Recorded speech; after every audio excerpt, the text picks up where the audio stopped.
상스러운 영화 토크 딴지 영진공.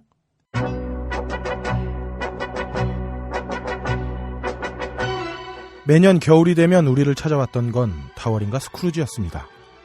조금 지나니 맥컬리 컬킨이 한동안 그 자리를 놓치지 않았습니다. 21세기에는 무엇보다 반지의 제왕이었습니다. 그 마지막 대단원이 올해 마무리됩니다.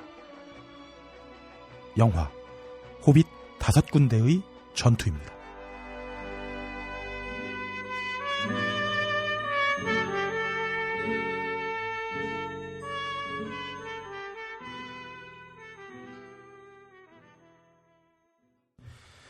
전 세계의 딴지 영진공 청취자 여러분, 서울에는 눈이 내렸습니다. 무탈하신지요? 12월 첫날 눈으로 시작하는 딴지 영진공입니다. 오늘 또 많이 오셨네요. 좀 필요 이상의 인원이 앉아있는 게 아닌가라는 생각이. 네. 하지만 헤비존은 없습니다. 네. 지금 더워. DJ 한님을 제외하고는 다 수박이다. 네, DJ 아니면 참외 사이즈네요. 네, 그렇죠. 네. 어쨌든 눈이 오나 비가 오나 변함없이 이 자리에 모이신 우원님들 소개해드리도록 하겠습니다. 오늘 비조님 아버지가 제사라 결근을 하셨는데 근데 사실 나는 이게 안 믿겨진다. 어디 따블 뛰는 것 같다. 이게 조사해봐야 된다 이러지 않고 싶고요. 아까 들어올 때 보니까 저 너클볼러님 안 계시던데. 네. 이 양반들. 네. 이 사람들. 내가 볼 때는 녹음이 아니라 그렇죠. 데이트하는 걸 수도 있다. 애정행각일 수도 있다. 뭐 전국에 있는 모텔을 한번 다 뒤져봐야 될 것 같아요. 정말 상상은 하기 싫다. 아우 야. 둘이 합쳐서 키가 190이 넘죠. 예. 자, 오늘 모이신 의원님들 소개해드리도록 하겠습니다. 먼저 딴지 걸기는 국내 최강. 하지만 단백질 인형 앞에서는 드워프보다 작아지는 외국계에서 성애자 함장님 나오셨습니다. 언젠가 제 여친이 한번 단백질 인형이라는 단어에 대해서 큰 벌을 내릴 겁니다. 얼음장관님이 보셨대요. 보셨대요. 근데 내가 볼 때는 우리는 아시모가 나온 지가 이제 10년이 됐나요? 그렇죠. 벌써 기술이 그렇게 발달해서 인형을 옆에 끼고 걸을 수 있다는 게 놀라운 기술 발전이다. 그러고 보니까 그 수많은 사람들 중에서 함장님을 딱 발견해낸 게 눈에 띄잖아. 그치, 로봇이니까. 아무래도 인간처럼 이렇게 자연스러운 보행은 안 되겠죠. 어쨌든 뭐 그렇고 돈 많이 썼다.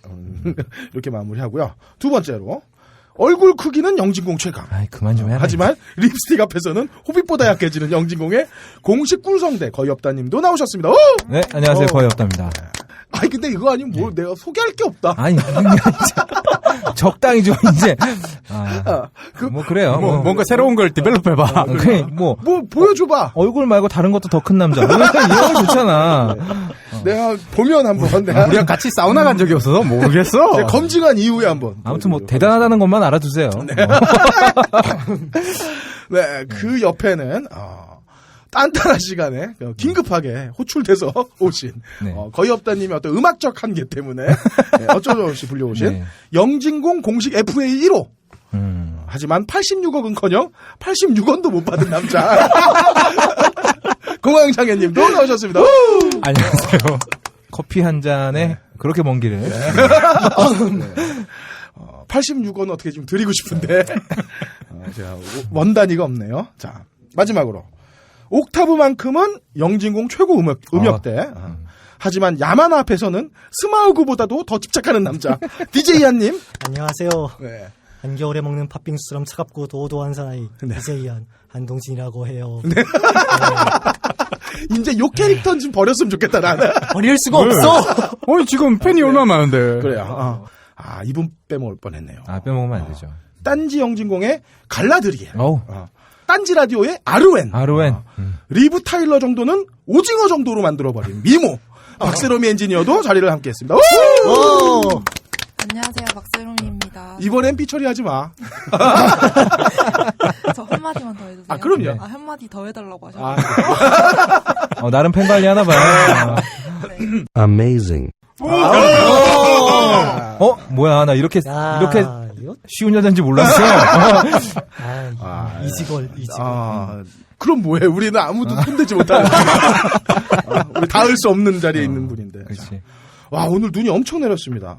구름 보니까 막 5배속으로 지나가더라고요. 맞아요. 네. 장난 아니었어요. 판교도. 네, 오늘부로 가을은 다 갔다 이렇게 봐야 됩니다. 겨울이 왔죠, 이제. 네, 뭐 겨울이니까 움츠리지 말고 밖으로 좀 나가서 운동도 좀 하시고 그랬으면 좋겠습니다. 껄림부터 좀 운동을 하시는 거예요. 본인도 안 하면서 이렇게 열심히 나한테. 그냥 숨쉬기는 하고 있다 내가.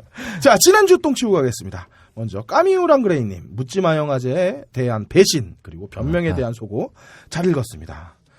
저희한테 뭐 로보캅이 나왔으면 좋겠다라고 말씀하셨는데 그 스케일 이상이다. 어허. 로버트 다우니 주니어가 자꾸 놀러 오겠다고 해도 자꾸 문자에도 저희는 쌩까고 있는 그 정도 수준입니다. 자, 그래요. 죄송합니다. 좀 셌나? 네. 아니요.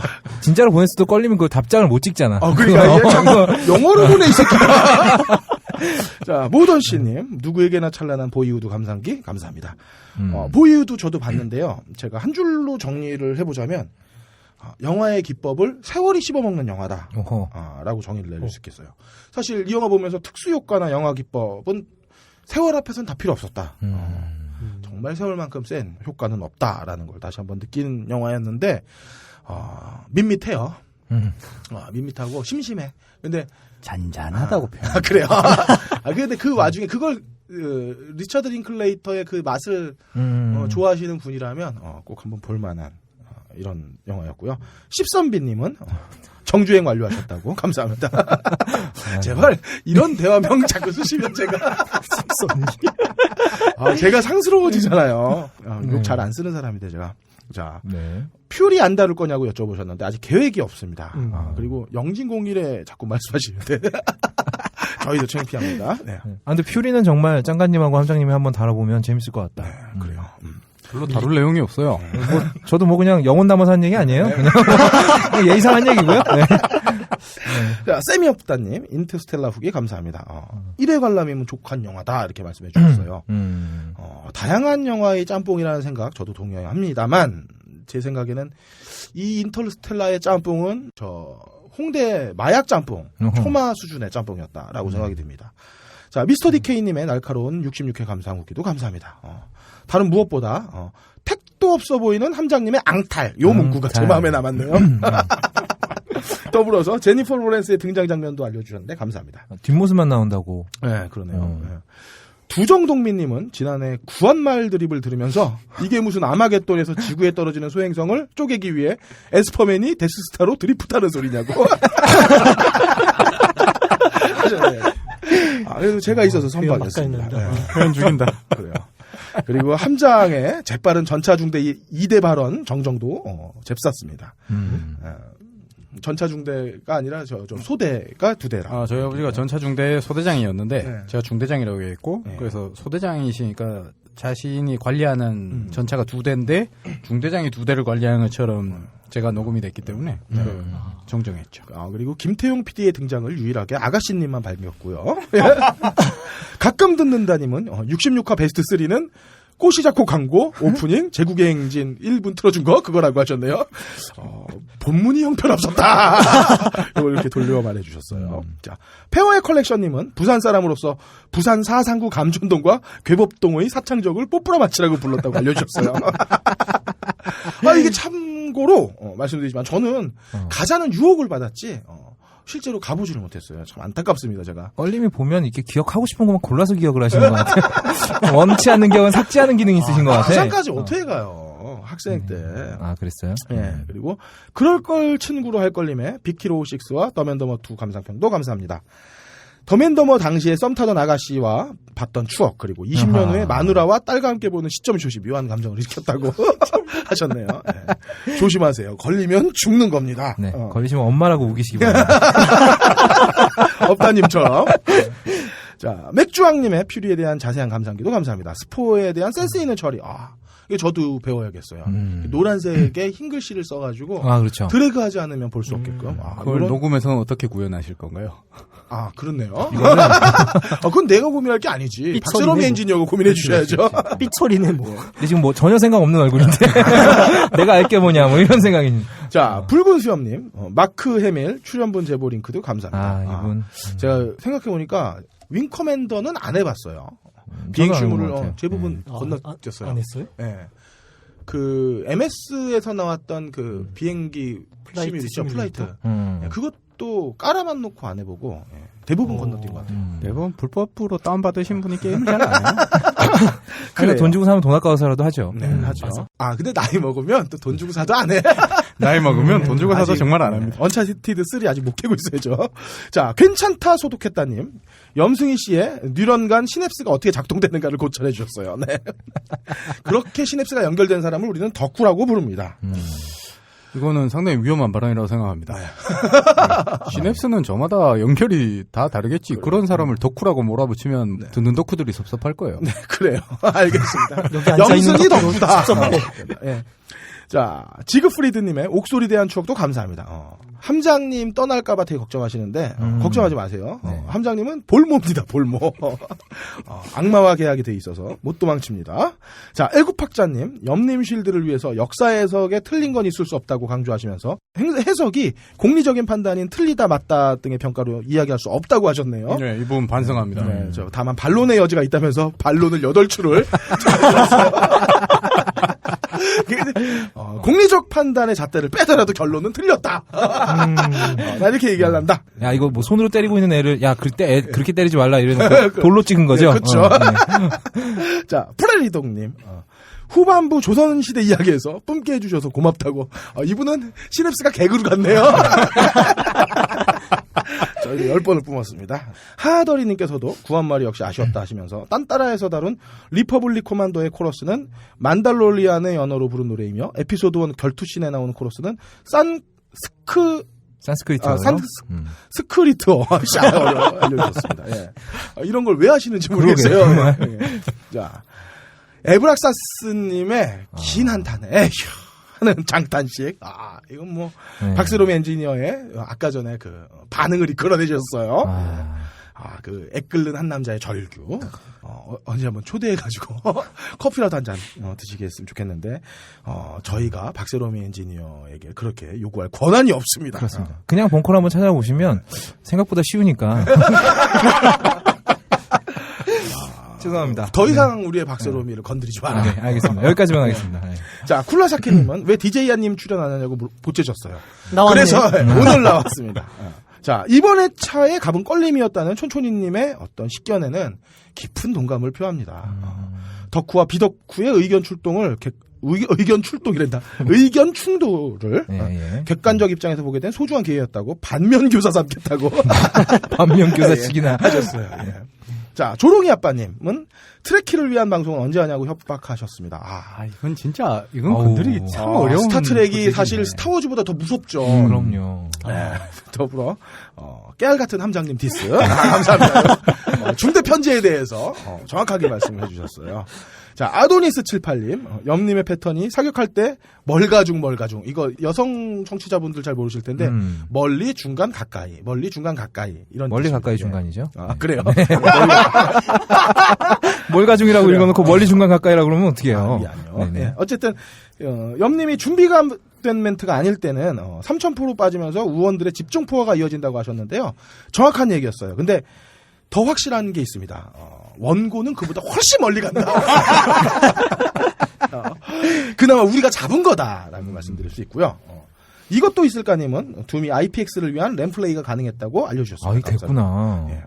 자, 미라클량님의 당첨 무기도 감사합니다. 얼른 리플 보시고 기절광풍님께 메일 보내주시면 되겠고요.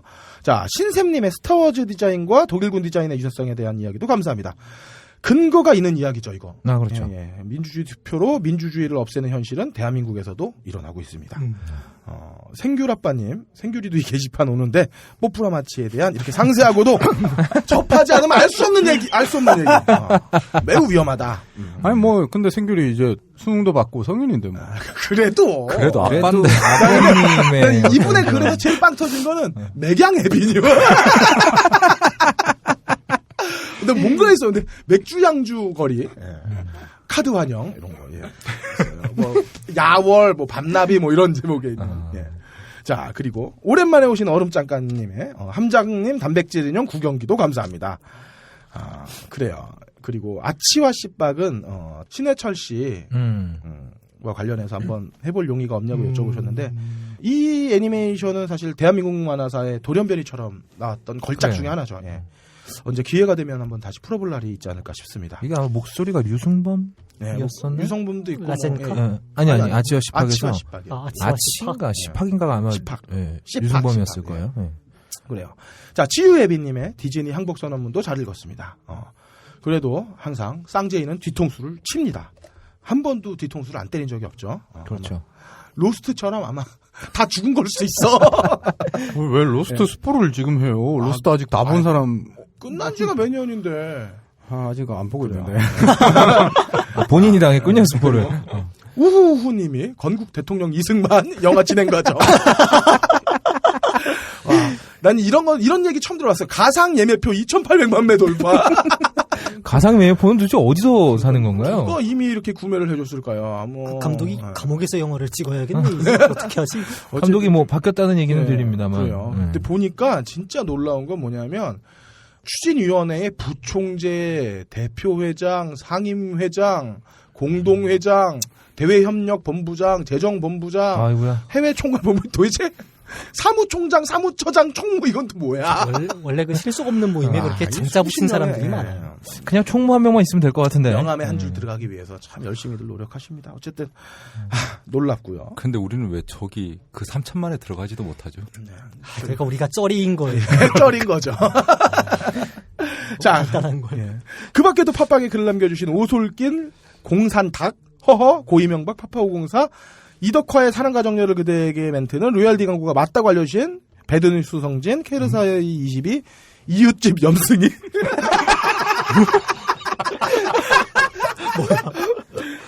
SKDLZ, 한손 둔기 로키, 구라멘션, 웃기네, 나도 덕후다, 슬픈 아카시아, 이해라님 감사합니다. 이 많은 분들 중에 무비스트가 제공하는 인터파크 프리엠의권을 받으실 분은 뽀뿌라마치에 대한 기원과 정보를 정확하게 알려주신 페어의 컬렉션님께 드리도록 하겠습니다. 커피 달라고 하셨는데 저희가 커피는 안 드립니다. 영화 티켓으로 가름하겠습니다. 딴지라디오 방송별 게시판에 이메일 주소 남겨주세요. 그리고 좋은 소식이 하나 있습니다. 딴지 영진공 연말 이벤트가 있습니다. 드디어. 앞으로 5주간 북21과 푸른숲 출판사에서 그러니까 매주 2권씩 3종을 30분께 책을 쏘도록 하겠습니다. 어우야. 예, 먼저 저희에게 박스트롤을 후원해 주신 북21은 소개를 좀 글을 남겨달라고 했더니 경계를 허무는 컨텐츠 리더 북21에서 박스트롤 도서를 제공해 드립니다. 북21은 성인 단행본 브랜드 21세기 북스를 비롯해 문학 트렌드 아르테, 어린이 학습 만화, 마법 천자문. 이거 우리 아들 열심히 봤습니다. 이거 다 알아, 다 알아. 아동 출판 브랜드 아울북, 을파소 등 다양한 분야의 컨텐츠를 제공합니다. 세계와 호흡하는 새로운 문학 브랜드 아르테에도 많은 관심 부탁드립니다. 이렇게 소개를 해주셨고요. 야만하는 없네. 네. 왜 박스트롤이 뭔지는 안 가르쳐줘요? 네, 박스트롤은 지지난주 개봉했어요. 라이카의 박스트롤 원작이고요. 앨런 스노가 쓴 장편 소설입니다. 이 영화를 보신 분은 아시겠지만 그 윌리 샌 그로밋 이후에 제대로 만든 스톱모션 애니메이션이다. 근데 저희 쪽에서는 사실 뭐 제대로 만들었는지 모르겠는데 어쨌든 스톱모션 애니메이션 맞고 이 박스 트롤이라고 이 작은 뭐랄까 최근에 겨울왕국 보시면 바위가 굴러다니는 얘네가 트롤이거든요. 그렇죠. 얘네가 이렇게 머리가 박스 형태로 직육면체로 그렇게 되어 있는 애들로 만들어져 있고 되게 얘네는 보실만해. 박스에 살아요. 박스 들어가서 생긴 것도 박스예요. 예. 원래 트롤이면 되게 거대한 괴물. 그렇죠. 원래는 우리 호빗에서도 나오죠. 나오죠. 네. 그렇죠. 아직 뭐 근데 재밌는 건 영화와 원작이 좀 차이가 많이 있대요. 그래서 매주 신청하시는 두 분께 박스트롤 원작 소설 2부 보내드리도록 하고요. 그리고 푸른숲에서는 총 2종의 책을 매주 4권 선물하고 있습니다. 우리 뭐 출판사랑 딜했나요? 아니요. 그건 아니고 예, 부탁을 받았어요. 1988년 시인들이 모여서 사회과학 서적을 출간한 출판사. 세상을 향해 다양하고 열린 시설을 더 좋은 도서출판 푸른숲에서 2권의 도서를 제공해드립니다. 이렇게 쓰여 있고요. 자, 첫 번째 책은 데뷔의 순간입니다. 주성철 기자가 엮었고요. 류승환, 민규동, 박찬욱, 변영주, 봉준호 감독 등 17명의 감독이 말하는 데뷔의 순간을 이야기한 책입니다. 다음 달에 영진공에 변영주 감독 오시는데 그때 좀 더 물어볼 수 있겠고요. 이분들 제가 소개하고 있었으면 다들 1점 맞으셨어요. 데뷔의 순간. 자, 대한민국을 대표하는 17분은 어떻게 감독이 되었을까 궁금한 분이라면 더 좋아하실 책이겠습니다. 마찬가지로 매주 두 분께 선정하여 드리도록 하겠습니다. 욕심난다. 그리고 마찬가지로 또 한 권의 책이 있어요. 푸른숲에서 나온 길리엄 플린 원작의 나를 찾아줘. 나를 찾아줘. 예, 이건 아마존 종합 베스트 1위. 출간 후 30주 연속 베스트셀러. 근데 사실 이게 중요한 게 아니죠. 그렇죠. 영화가 좋았으니까 소설도 봐야 되는 겁니다. 자, 원하시는 분들은 딴지라디오 방송별 게시판에 글을 남겨주세요. 물론 1차적으로는 선착순이지만 복수일 경우에는 정성순으로 가도록 하겠습니다. 그리고 사실 정성순보다는 얼마나 궁핍한지를 당첨의 중요한 요소로 보고 있으니까 연말이니까 절절할수록 그렇지. 확률은 정말, 높아집니다. 정말 슬픈 사연들이 속출할 것 같네요. 살짝 기대된다. 예. 자, 겨울이 눈앞에 단도했습니다. 눈도 그렇죠. 내렸습니다. 바람은 매섭고요. 담배값은 2,000원 오르기로 했습니다. 우리 와이프는 저에게 넌 하루에 몇 값이냐고 물어봅니다. 절대 사실대로 얘기 못하죠. 아니 하루 두 값이니까 1년에 242만 원을 간접세로 아이고야. 내야 하는 저는 더 춥습니다. 담배를 끊으실 생각은 네, 죄송합니다. 그럼 담배 농사를 지으실 생각은? 걸림 월급 한 달에 30만 원 아니었어요? 네, 그러니까요. 지금 월급이 담배 형수님께서 뭐 연초비 정도는 주시는 거 아니지? 어쨌든 이 만만치 않은 세상에 그래도 희망을 거는 건 우리를 붙잡아주는 손이 있기 때문입니다. 그들이 우리 손을 놓기 전에 여러분이 잡아주십시오. 딴지 영진공은 너치커피 함께합니다. 커피 한잔 하실래요? 이제 여러분도 세계 각지에서 생산되는 커피를 정말 저렴한 가격에 맛보실 수 있습니다. 딴지마켓 기획상품 프리미엄 너치 커피. 매달 대륙별 커피 3종이 여러분께 배송됩니다. 자세한 내용은 딴지마켓에서 확인하시기 바랍니다. 놀라지 마세요. 홈페이지에 표시된 가격은 오타가 아니에요.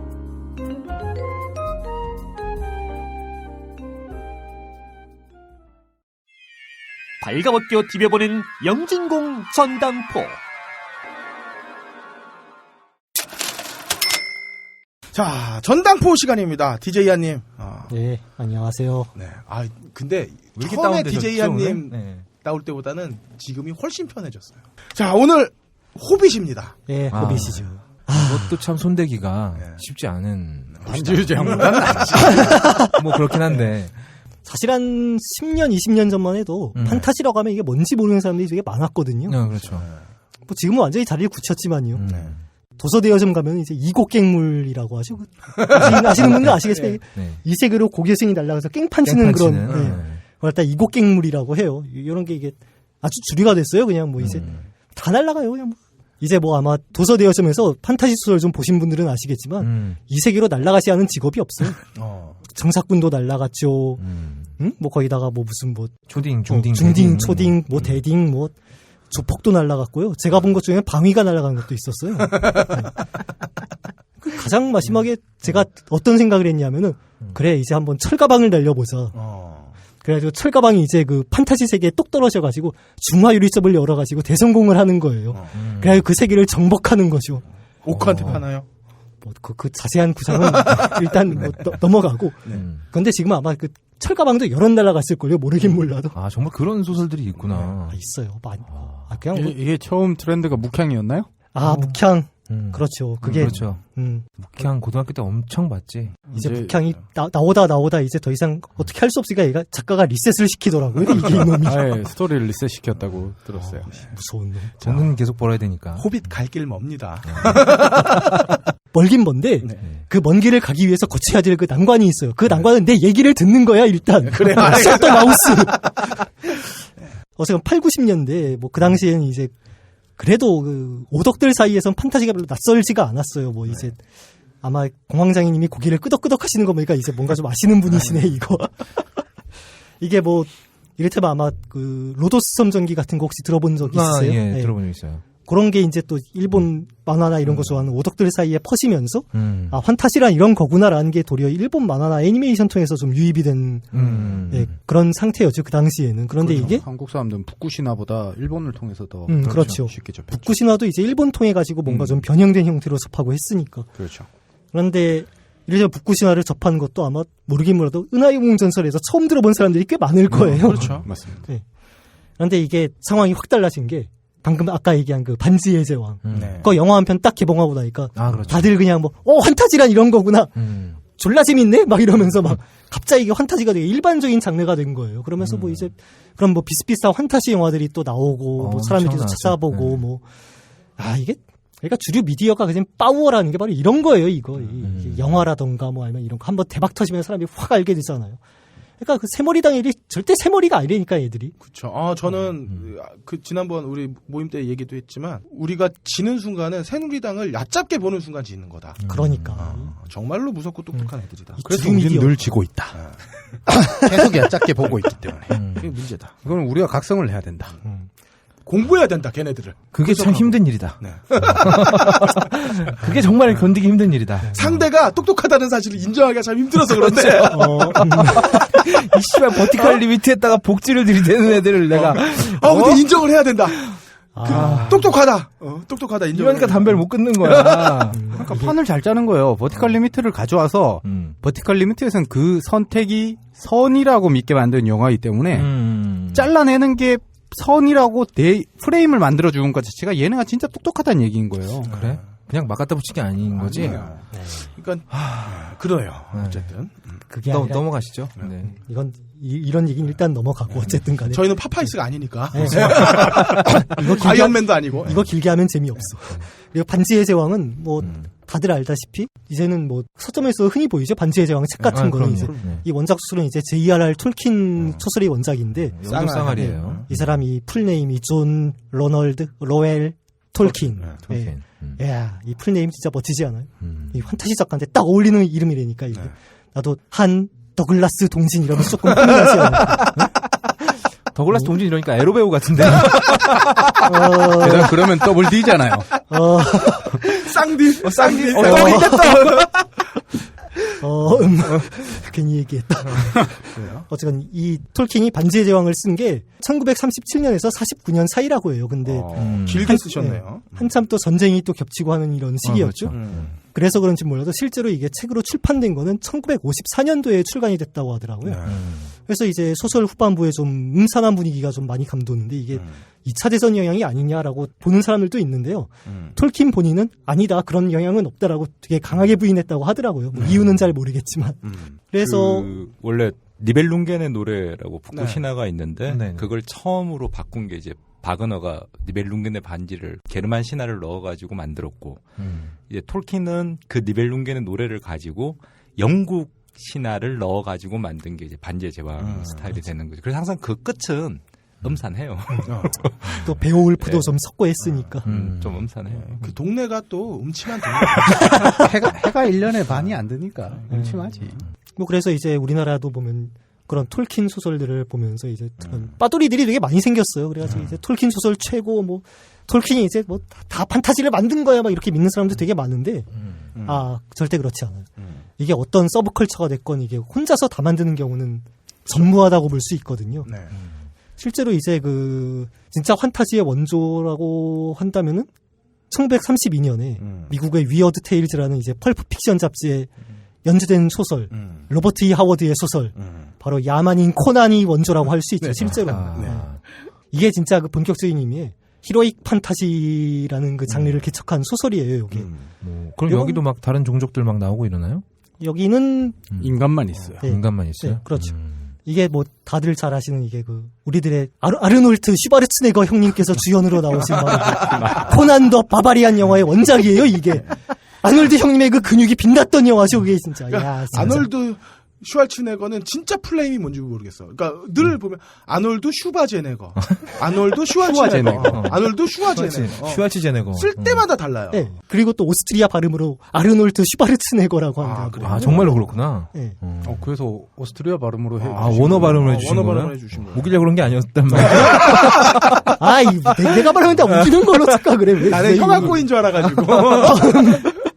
그래요. 네. 야만인 코난을 보면 여기 그 1만 2천 년 전 그 아틀란티스가 가라앉은 뒤에 이 하이보리아 대륙을 무대로 이제 졸라 짱센 야만인 코난이 벌이는 모험담 연작이에요. 말하자면 이게 장편 소설은 없고요. 위어드 테일즈에 이제 다 연작으로 네. 단편하고 중편이 이제 연재가 됐었거든요. 이 원작 소설의 코난은 보면은 영화하고 이미지가 거의 흡사하긴 해요. 졸라 짱센 마초맨이거든요. 소설을 보면은 주인공 코난이 그냥 단순하게 힘만 센 게 아니에요. 이 자식이 말도 잘하고 똑똑하고 살짝 위트도 있어. 이를테면 다 가졌네, 다 가졌어.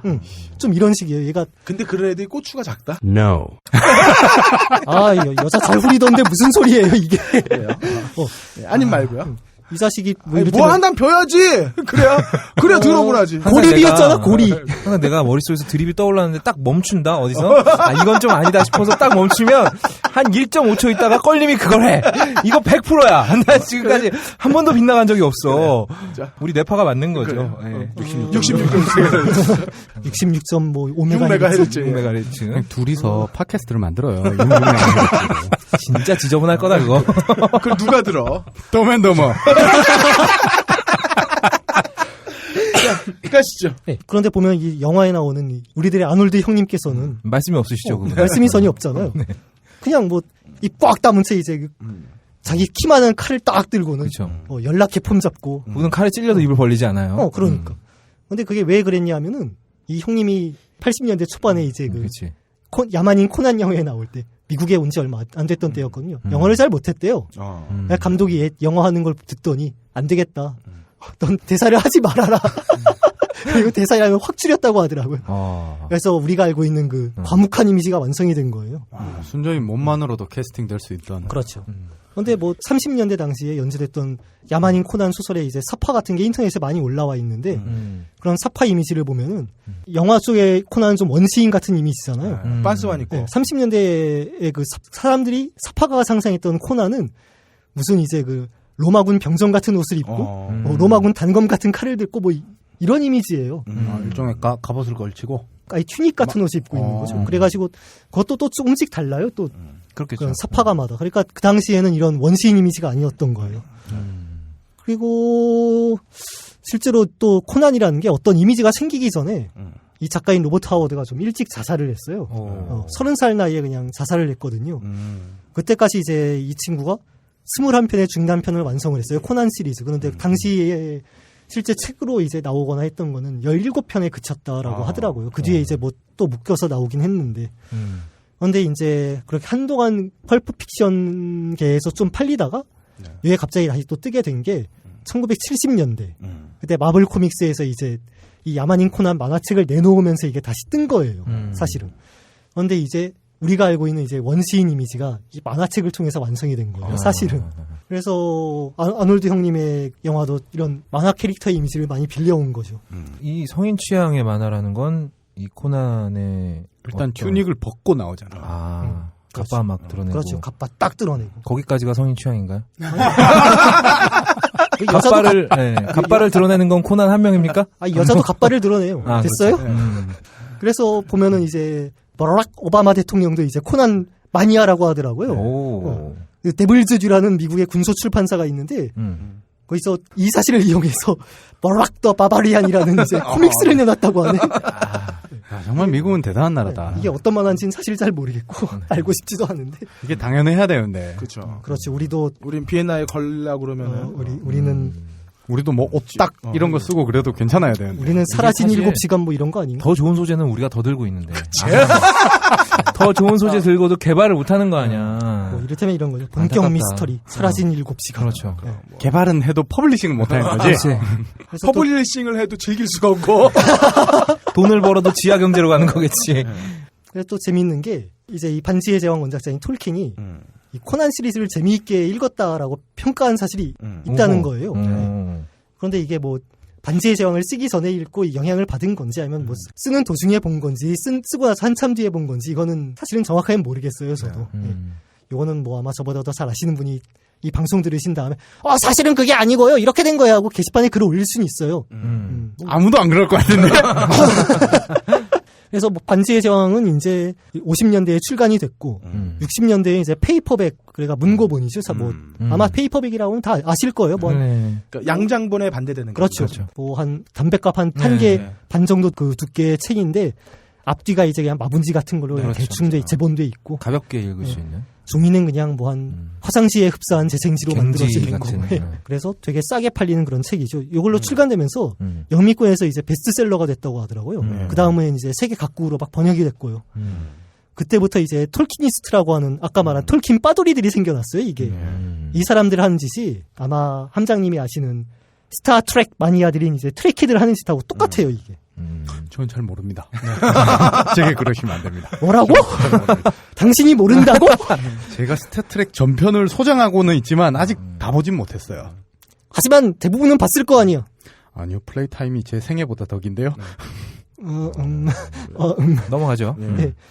뭐 어쨌건 뭐 트레키들 하는 짓 보면은 이제 뭐 그 있잖아요. 클링곤 종족이 네, 이제 맞아요. 언어를 갖다가 만들어 가지고 뭐 하고 쩔죠, 진짜. 그 위키 번역 엔진에도 보면 클링곤어가 들어가 있고 뭐 이런 식인데 네. 이 톨키니스트를 하는 짓도 보면은 막 거의 소설에 나오는 엘프들의 언어를 갖다가 이제 막 번역을 해가지고 뭐 엘프어 사전 뭐 이런 걸 만들고 앉았고 아 진짜 잉여력이 진짜 쩔어요 쩔어. 최고야 최고. 얘들이 이런 걸 할 수 있는 이유가 모국어가 영어이기 때문에 그런 거 아닐까. 얘들은 영어 공부 안 해도 되잖아. 그러니까 다른 언어 문법도 공부하고 이런 거지. 씨발 우리는 영어 막 존나 외워야 되는데. 내가 중학교 때 그런 개그가 갑자기 생각나는데 야 양놈들은 거지도 양주마신대. 이게 뭐가 달라? 어? 그 새끼들은 거지도 양담배 피고. 왜 우리도 나폴레옹 빨았어요. 네. 나폴레옹 빨았던 부자 함장님이었고요. 그래서 그래요. 이제 이 반지의 제왕을 대부분 다 이제 그 피터 잭슨 영화판으로만 알고 있을 거예요. 이제 그렇죠. 뭐, 예. 사실은 이게 이미 애니메이션 영화가 나온 적이 있어요. 1978년도에 장편 영화. 그래요.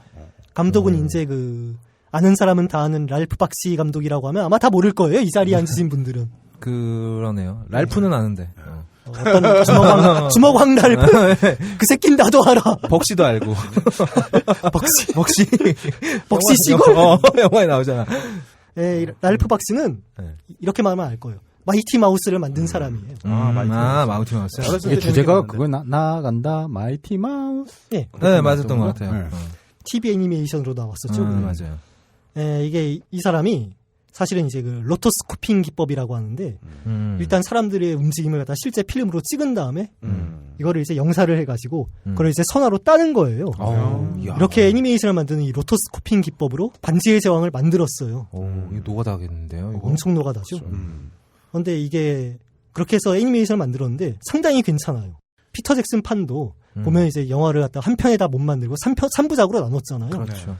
이것도 보면 소설 한 3분의 1에서 절반 정도 되는 그 중간쯤에서 딱 갑자기 끝나버려요. 아마 이제 속편을 염두에 두고 만들었던 것 같은데 이게 당시에 제작비가 400만 달러였는데 수익이 3천만 달러였다고 하더라고요. 짭짤했네요. 굉장히 꽤 벌었죠. 네. 그런데 이유는 모르겠는데 스튜디오에서 속편 제작을 거부를 했대요. 네.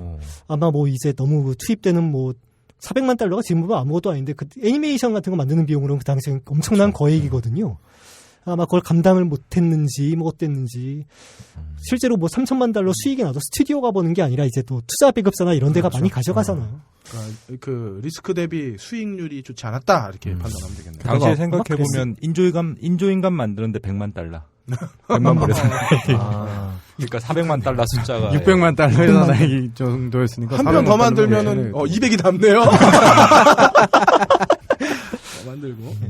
그래도 로토스코핑 기법 아까 들어보니까 거의 두 번 제작하는 거랑 똑같은 거잖아요. 거의 하고 그렇게 되니까 엄청나게 비용이 많이 들었을 것 같네요. 예, 그런데 이게 뭐 사실은 지금은 이제 CG 애니메이션으로 이제 영화를 만드는 게 너무 당연시돼서 잘 모를 수도 있는데 그 당시에 이제 실제 영화를 찍으려면은 뭐 특수효과 비용이라던가 뭐 이제 이상이라거나 장난이 아니잖아요. 그러니까 일단 그렇게 사람들이 움직임을 갖다 딴 다음에 애니메이션으로 이제 뭐 갑옷을 그린다거나 괴물을 그린다거나 하는 게 사실은 특수효과 비용보다 이게 더 쌌을 수는 있어요. 그 당시 기준으로는.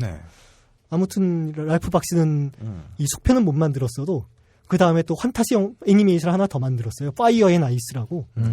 요거는 이제 반지의 제왕보다 훨씬 더 움직임도 부드럽고 완성도도 훨씬 더 높아요. 근데 이건 망했어요.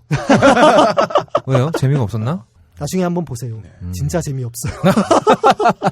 제작사가 눈치 깐 거야. 그렇지. 그렇지. 근데 또 재미있는 거는 반지의 제왕이 사실은 어떤 소설의 속편이었어요. 그렇죠. 네, 그게 바로 지금부터 얘기하려는 호빗의 속편이었던 거예요.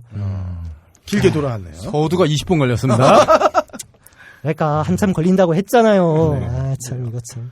근데 그 지금부터 시작되는 분량이 얼마 안 되니까. 네. 왜냐하면 네. 호빗 자체가 되게 분량이 작기 때문에 맞아요. 그래서 일부러 배경 지식을 많이 설명해 주신 거라서. 이게 어쩔 수 없어요. 원래 그 호빗이 톨킨이 지 애들한테 들려주려고 쓴 동화책이거든요, 사실은. 그냥 얼라들 보는 동화책이었던 거예요. 예, 그냥 껄림도 애들이 있죠. 아, 있죠. 네. 동화책 보면 사파가 되게 많이 들어가는데 실제 텍스트는 되게 짧잖아요. 그렇죠. 예. 뭐 그런 식이었어요. 이게 그래서 직접 톨킨이 뭐 자기가 사파도 그리고 뭐 이렇게 해서 만들었는데 그걸 갖다 우연히 출판사 관계자가 딱 보고는 이거 괜찮네. 한번 책으로 내지 않겠어요 하고 책으로 딱 낸 거예요.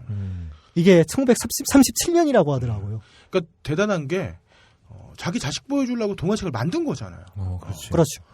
그 대단한 사람인 거죠. 그렇게만 봐도. 그런데 어쨌건 간에 이게 그 당시 기준으로 대박이 확 터진 거죠. 엄청 인기를 얻은 거예요. 그런데 뭐 어쨌건 이게 애들 동화책이니까 예. 저나 공황장애님이나 아니면 뭐 이제 껄님이나 함장님이나 업다님이나 이런 분들처럼 그 대가리 굵은 분들이 보기 네. 정말 굵으시구나. 이상하게 기분이 나쁘다. 별거 아닌데 되게 기분이 나쁜데? 머리가 크다라고 하지 않고 대가리가 굵어졌다는 표현 때문에 그럴 수도 있어. 대가리가 보통 짐승 머리를 대가리라고 하는데.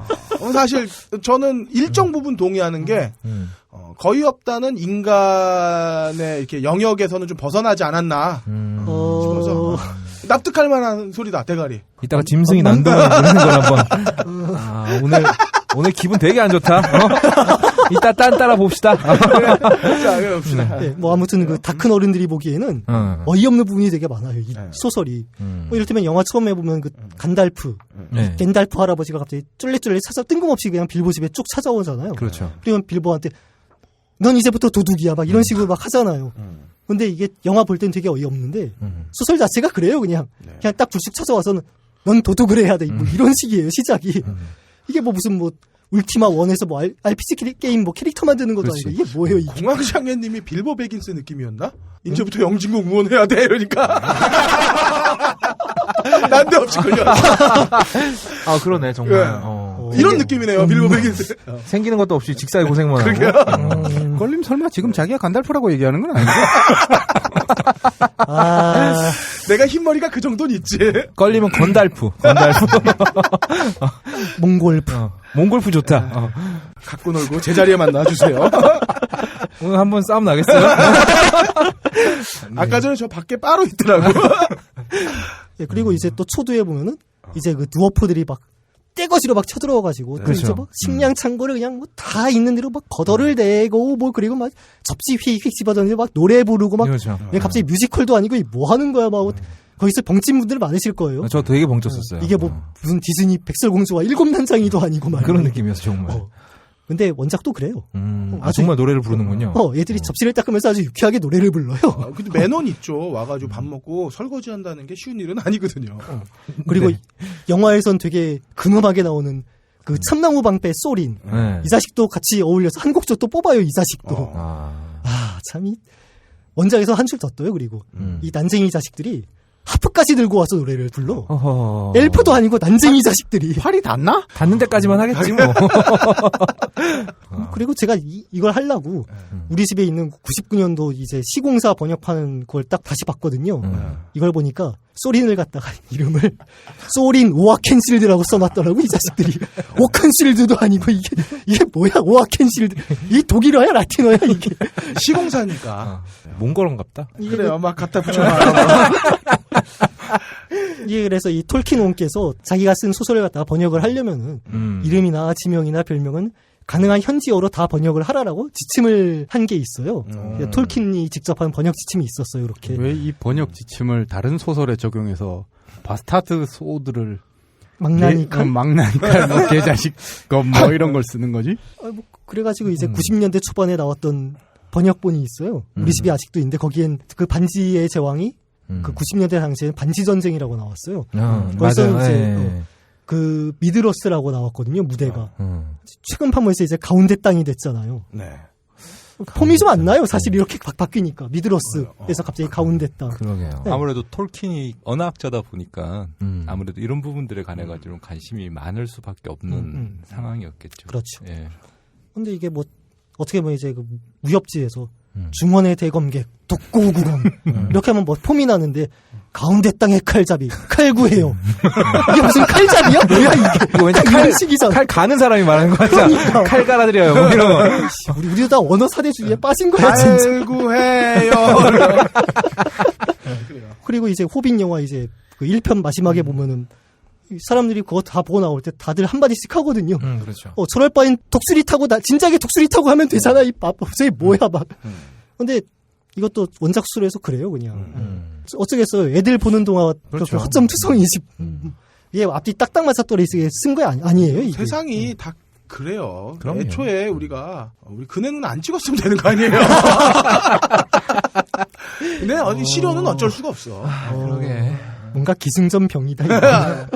우리 그래야 사람이 성장할 수 있는 거죠. 그렇죠. 이 시기에 아프니까 청춘이다 하고 뭐가 달라. 아프면 환자지 빌어먹을.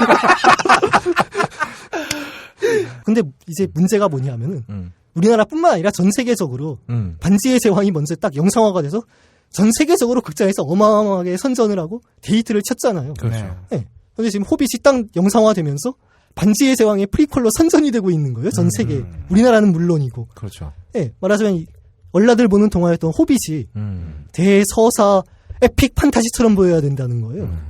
터시한 제가 전공이니까 네. 말씀드리면 반지의 제왕이 순수 영화로만 30억 불이었거든요. 그다음에 이제 DVD 판권이 6억 불. 이야. 그다음에 뉴질랜드 찍었던 곳 있지 않습니까? 네, 그 거기- 찍었던 곳에 관광하는 거로 32억 불. 그러니까 간접 수익이. 1대 1000으로 계산하면 쉽게 얘기해서 쭉 8천억 한 편 영화로 이제. 이야. 그다음에 뭐 아시다시피 그 부수적으로 만들어졌던 영화 산업들 자체를 놓고 보면 뉴질랜드는 지금 특수효과는 거의 뉴질랜드에서 다 하고 있고 그렇죠. 뭐 이러다 보니 그래서 고용 인원이 한 2만 명 정도 더 고용이 됐고 160% 정도 더 성장이 됐죠. 그러니까 이걸 가지고 걔들이 계속 그럴 수밖에 없었고 원래 호빗도 원래는 피터 잭슨이 안 찍는다 그랬다가 이제 피터 잭슨이 요번에 뭐 어쨌든 뭐 찍으면서 프리퀄로 이렇게 가는 상황인 거죠. 결국은 돈이 걸린 거니까 영화죠.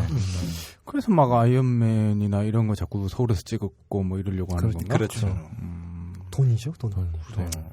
반지의 제왕 같은 걸 이제 기대하고 극장을 찾는 사람들이 뭐가 되겠어요? 그렇죠. 그렇죠. 이게 네. 뭐야? 애들 보는 영화네? 그래요. 이러면 배신감을 주면은 영화는 망할 거 아니에요? 이러면 안 되지. 그래서 영화 자체는 되게 원작을 갖다가 뻥튀기를 많이 시켰어요. 사실 원작 자체는 되게 짧거든요. 그렇죠. 예. 지금 여기 계신 분들도 원작을 보신 분들이 계실 텐데 아마. 그렇죠. 사실 호빗을 영화로 내놓는다길래 게다가 3부작으로 내놓는다길래 그 짧은 이야기를 가지고 뭘 만든다는 거지 뭐 이런 생각이 들었거든요. 이게 보면은 한 원작 수술은 한 300페이지 되나? 그걸 갖다가 이제 당시에 그 90년대에 시공사는 이미 2권으로 분책해내놓는 별 거지 같은 만행을 저질렀는데 이 그럼 얘기는 넘어가죠. 150페이지씩 두 권인가요? 400페이지를 글자 크기를 갖다가 뻥튀기를 시켜가지고 시공사가 그렇게 200페이지를 잘하죠. 만들었죠. 네. 그리고 여러분 시공사는 조심해야 되는 출판사입니다. 우리 대학교 때 레포트 쓰던 거랑 비슷하네요. 글자 크기 늘려가지고. 시공사 대표가 전재현 씨죠? 예, 전두환 대통령 아들. 바디앤 루니스 하는. 에이. 그래요. 아는 사람 좀 딴 얘기인데 DJ 한님은 알게 모르게 어떤 오공에 젖줄을 대고 있어요.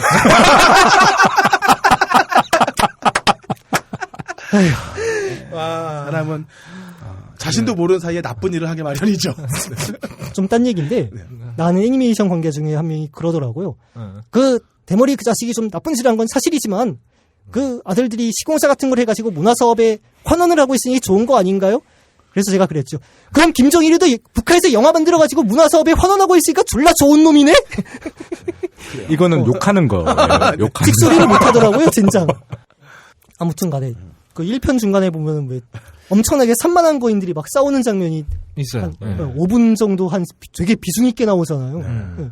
근데 원작에선 그냥 한 몇 줄 안 돼요, 진짜. 그게 그냥 지나가는 얘기처럼 잠깐 언급이 돼요, 그리고. 그냥 거인들이 싸웠다, 뭐 이런 거. 그리고 요 장면이 반지의 장 1편에 나와요. 예, 지나가요. 반지 원정대 애들이. 그리고 또 원작에 보면은 이제 그 1편에 보면 베오른이라고 잠깐 나오잖아요. 그렇죠. 네.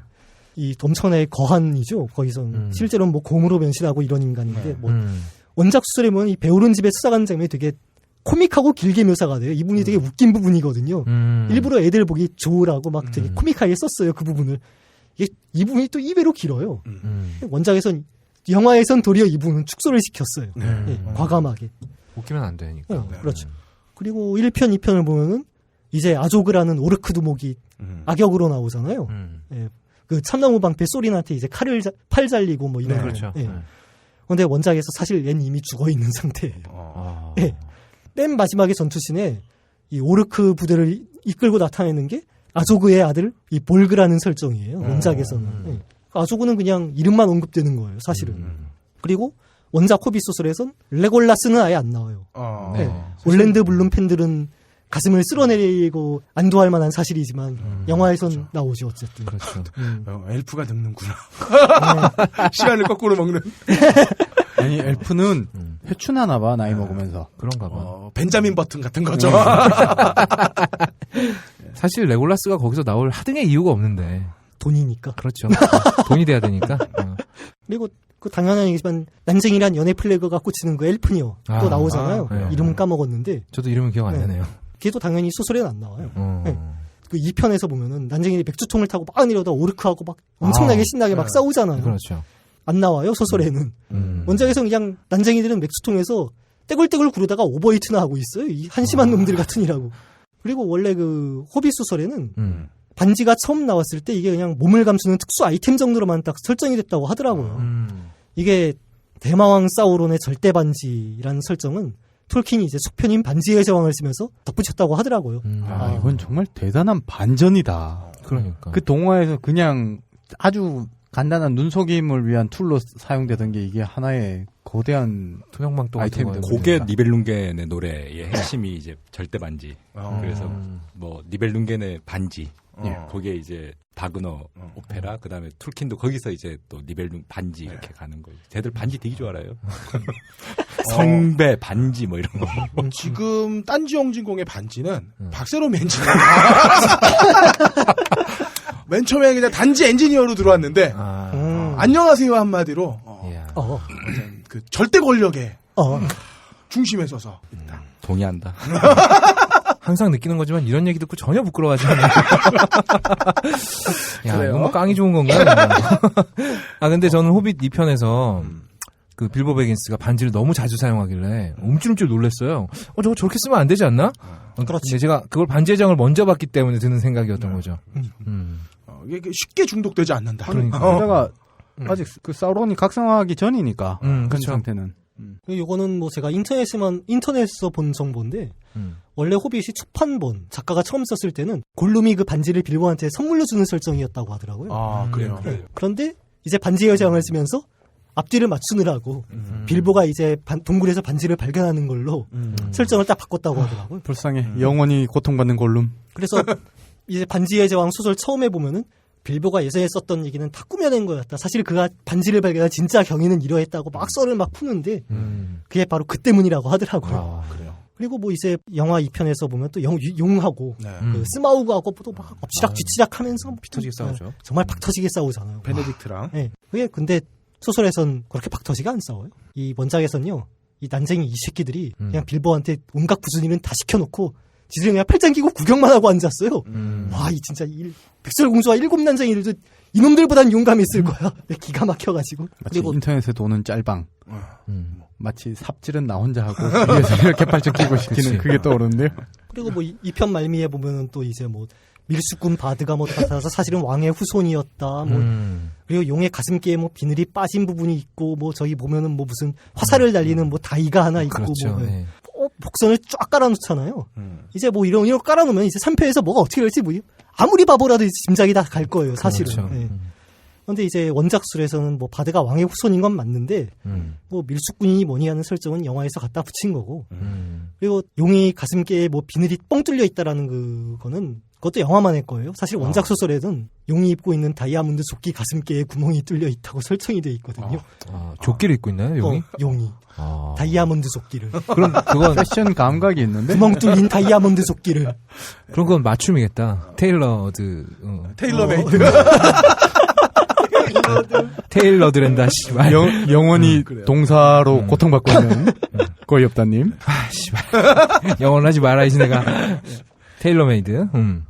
어쨌건 뭐 계속 말했지만 이게 원작 소설 자체가 애들 보여주려고 쓴 동화책이다 보니까 대하 서사극처럼 부풀리다 보니 뭐 분위기가 어떻겠어요. 그렇죠. 되게 앞뒤가 안 맞게 되는 거죠. 어딘가 좀 미묘하게 이상해요. 네.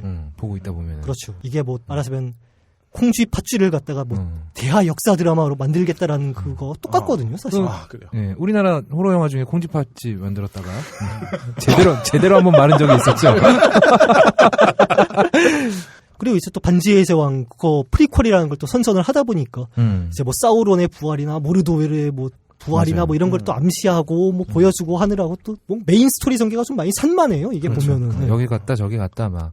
그렇죠. 근데 저는 반지의 제왕에서 항상 궁금했던 게 그 사우론 눈깔 가운데는 도대체 뭐가 있나. 항상 궁금했는데 이번에 호빗 2편에서 약간 그런 걸 좀 자세하게 보여준 장면이 있었거든요. 그거 하나만은 참 괜찮았다. 이게 이렇게 끌어와서 반지의 제왕이 언제였죠? 마지막 편 나온 게 2004년이었나? 그때 기술로는 못 보여줬던 걸 지금 조금씩 보여주는 건 굉장히 좋은 것 같아요. 10년 동안 기술이 그렇게 발달을 하지는 않을 것 같지만. 네. 올랜드 블룸을 보면은 이제 그 복가시 필터하고 이제 그 화장실만 발달하고 근데 이런 거 얘기 듣다 보면 반지의 제왕도 굉장히 우리나라에 많이 인기가 좋았었는데 우리나라도 왜 신화 있잖아요. 원푸드 다이어트 신화. 네. 건국 신화. 건국 신화. 야, 이게 박사의 개그구나. 한 3번 생각해야 알아들을 수 있네. 하지만 원푸드가 아니라 투푸드라는 투푸드. 뭐 여튼 그것 때문에 우리 다 아니지, 같이 원푸드 다이어트. 맞죠. 그 쑥과 마늘을 먹으라고 그랬나? 그렇죠. 마늘도 쑥일 수 있으니까 뭐 그렇죠. 이제 뭐 여튼 예, 그건 에픽 드라마가 아니라 그건 그 개그 드라마화. 어쨌든 뭐 참고 먹으면 사람이 될 수 있다 뭐 이런 거잖아요. 그렇죠. 곰도. 그런데 이제 과연 그런 이야기들을 우리나라에서 만들었었을 때 우리나라 사람들이 그만큼 좋아할지에 대해서는 전 잘 모르겠더라고요. 그러니까 이게 뭔가 스케일이 막 크고 외국 그런 부분들에 대해서 물론 뭐 CG도 있고 그렇긴 했지만 굉장히 좋아하고 막 인기가 좋은데 이제 우리나라 이야기도 과연 그런 컨텐츠가 될 수 있을까에 대한 생각을 좀 해보면 돼요. 그거는 이 건국 대통령 이승만 이런 거 하지 말고 환빠를 위한 한단 고기를 아예 그러니까 뭐 그런 내서 사시로 사이즈라든가 뭐. 뭐 이런 게 좋죠. 아니, 그런 곰이 거 한 말고. 6만 마리 정도 나와요. 호랑이 한 4만 마리랑 싸우는 거지. 아니야, 된다니까. 작은 동굴에 들어가서 사람들이 서로 먹겠다고. 서로 먹- 쑥과 마늘을. 이게 왜 되냐면 아프니까 청춘이가 이게 먹히잖아요. 굶으니까 청춘이다 하나 만드는 거예요. 청춘은 온갖 걸 다 해야 돼, 씨발. 그래요. 참 힘들어 네. 청춘. 청춘 힘들어. 예.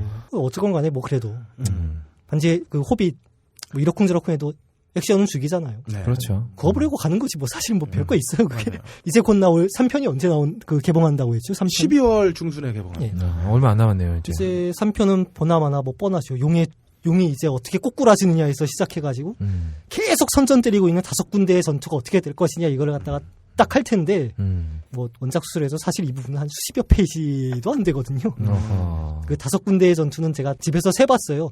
정확하게 10페이지 분량도 안 되더라고요 이게. 하지만 영화에선 이걸 갖다가 최대한 스펙터클하게 스펙터클하게. 하겠죠. 반지의 제왕 뭐 3편 마지막 장면 쌈 싸먹을 정도로 화려하게 그리겠죠. 그거 보나마나. 그리고 이제 나중에 영화를 보고 나서는 감동 먹고 서점에 들려가지고 소설책 사본 사람들은 비명을 지르겠죠. 낚였다! 그렇죠. 네. 완전 낚인 거지. 그래, 근데 뭐 도서점까지 때문에 안 사볼 수도 모르겠네요. 뭐. 저도 이번에 그 신작 탈고했는데 이 빌어먹을 이 출판사 편집자 이 쉐키가 요즘 도서점까지 때문에 출판시장이 얼어붙었으니까 종이책 말고 전자책으로 내보지 않으시겠어요? 뭐야 이 새끼야? 1년 전만 해도 뭐 전자책이 종이책에 이기지 못할 거라고 했던 게 너잖아 이 새끼야 이 강아지 송아지 이 병아리 같은 놈아 이런 빌어먹을 너가 인간이야 진짜 그러고도 대가리가 있는 편집자야 빌어먹을 오늘 좀 삐처리 많겠는데? 아, 오늘 DJ 한님이 나온 건 호비 때문이 아니었네요. 이 얘기 하려고 나왔어요 이 얘기. 지난주엔 염님이 분노하시고 이번 주는 한님이 개인적인 분노가 거국적으로 폭발하네요. 네. 그래요. 구한 말에서 도서점까지로. 네. 어쨌든 네. 진정하셨나봐요. 네. 마음을 가라앉힐 때는 차분하게 가라앉혀야지 않겠습니까? 네. 그래서 3편도 기대하고 있습니다. 전혀 기대하지 않는 목소리로. 편집되나요? 정리하시죠? 뭐 어쨌건 이런 단점에도 불구하고 호빗은 롤러코스터처럼 재미있는 영화예요. 네. 액션 때문에라도 가서 봐야지 돼요. 아셨죠 여러분? 이 정말 즐거운 CG 애니메이션이에요. 제가 65회 때 정리 못하고선 다시는 이런 일이 없어야겠다라고 생각을 했는데 오늘 이야기를 정리를 해보자면 전자책은 어렵다. 반지의 제왕으로 촉발된 어떤 그 판타지 영화의 신드롬이 뉴질랜드의 경제 호황을 이끌었고 6조 원의 가량의 어떤 그 경제적인 부가가치를 창출함에 있어서 피터 잭슨은 빼도 박도 못하고 호빗을 만들어야 되는 상황이었고, 그렇죠. 사실 그 호빗은 동화책의 다름이 아니었다. 하지만 무엇보다 중요한 건 도서정가제 때문에 DJ 한님이 세 번째 출판이 무산되는 상황이라 이 분노를 호빗으로 풀었다. 그리고 편집자는 새끼. 새끼. 새끼. 그런 걸로 됐네요. 뭐 그렇게 됐네요. 네. 그 망아지하고 도야지 얘기는 안 했습니다. 네. 아, 네. 예, 저희가 붙이면 되죠. 어떤 자신의 어떤 한풀이를 공공재해서 해주신 DJ 한님 용기의 박수를 드리고 싶고요. 우리가 궁금했었던 혹시 반지의 제왕 때문에 그리고 단지 그냥 호빗만 영화만 알고 있다가 이런 배경 지식을 미처 몰라셨던 분들에게는 또 흥미로운 이야기가 되었을 거예요. 자, 자료 조사하고 이야기 진행해주신 DJ 한님 감사드립니다. 자, 박수로 이 시간 마무리 한번 해보겠습니다. 수고하셨습니다. 감사합니다. 고맙습니다. 영화 음악의 A to Z 영화 딴따라. 자, 영화 딴따라 시간입니다. 오늘은 두 분이 그렇죠. 협곡을 벌여주시겠어요. 저의 백업으로 거의 없다님의 낮은 어떤 음악적 소견을 공황장애님이 덮어주시는 그렇죠. 그런 순서가 되겠습니다. 우라카이. 예, 영화 딴따라 같은 없답니다. 오늘도 제가 비조님 대신 영화 딴따라 하게 됐는데, 이게 뭐 땜빵질하는 게 지겨운 건 둘째치고, 정체성이 모호해지고 있어요. 도대체 내가 뭐 하는 사람인가? 네. 저는 사실 호빗 보면서 음악에 신경을 쓰고 보지는 않았거든요. 대부분 그랬을 거라고 생각됩니다. 네. 네. 물론 뭐, 영화 음악을 반지의 제왕에 이어서 하워드 쇼어가 맡았다는 거는 그냥 기본 상식 정도로 알고 있었지만, 이 사람이 만든 OST 음악을 각 잡고 들어본 건 이번이 처음이었습니다. 근데, 저는 단 한 곡도 끝까지 듣기가 힘들었었어요. 이거를 누워서 들은 게 실수였어. 이게 일단 제가 클래식을 별로 안 좋아합니다. 게다가 이 음악이 나오잖아요. 그럼 장면만 생각이 나요, 계속. 그러다 잠들어 버리고. 네. 장면조차 생각이 안 나는 곡에 이러면 그냥 뭐 꿈속으로 그냥 빠져버리는 일이 반복이더라고요. 네. 별로 그럴 필요도 없는데 요즘 아주 며칠 숙면 취하고 왔습니다. 네. 다른 건 몰라도 불면증 있는 분들에게 이 하워드 쇼어가 만든 OST 음반 강추합니다. 아무튼 자고 있는데 공황장님한테 연락이 왔더라고요. 하워드 쇼어 얘기하실 거죠? 그래서 공황장님이 마침 또 하워드 쇼어의 동네에 사셨대요. 공황장애님. 껄림 옆집에 살았던 제임스랑 비슷한 거죠. 영진공의 세계가 점점 넓어집니다. 몰몬교 목사? 맨체스터에서 소주 한잔 하게 됐는데.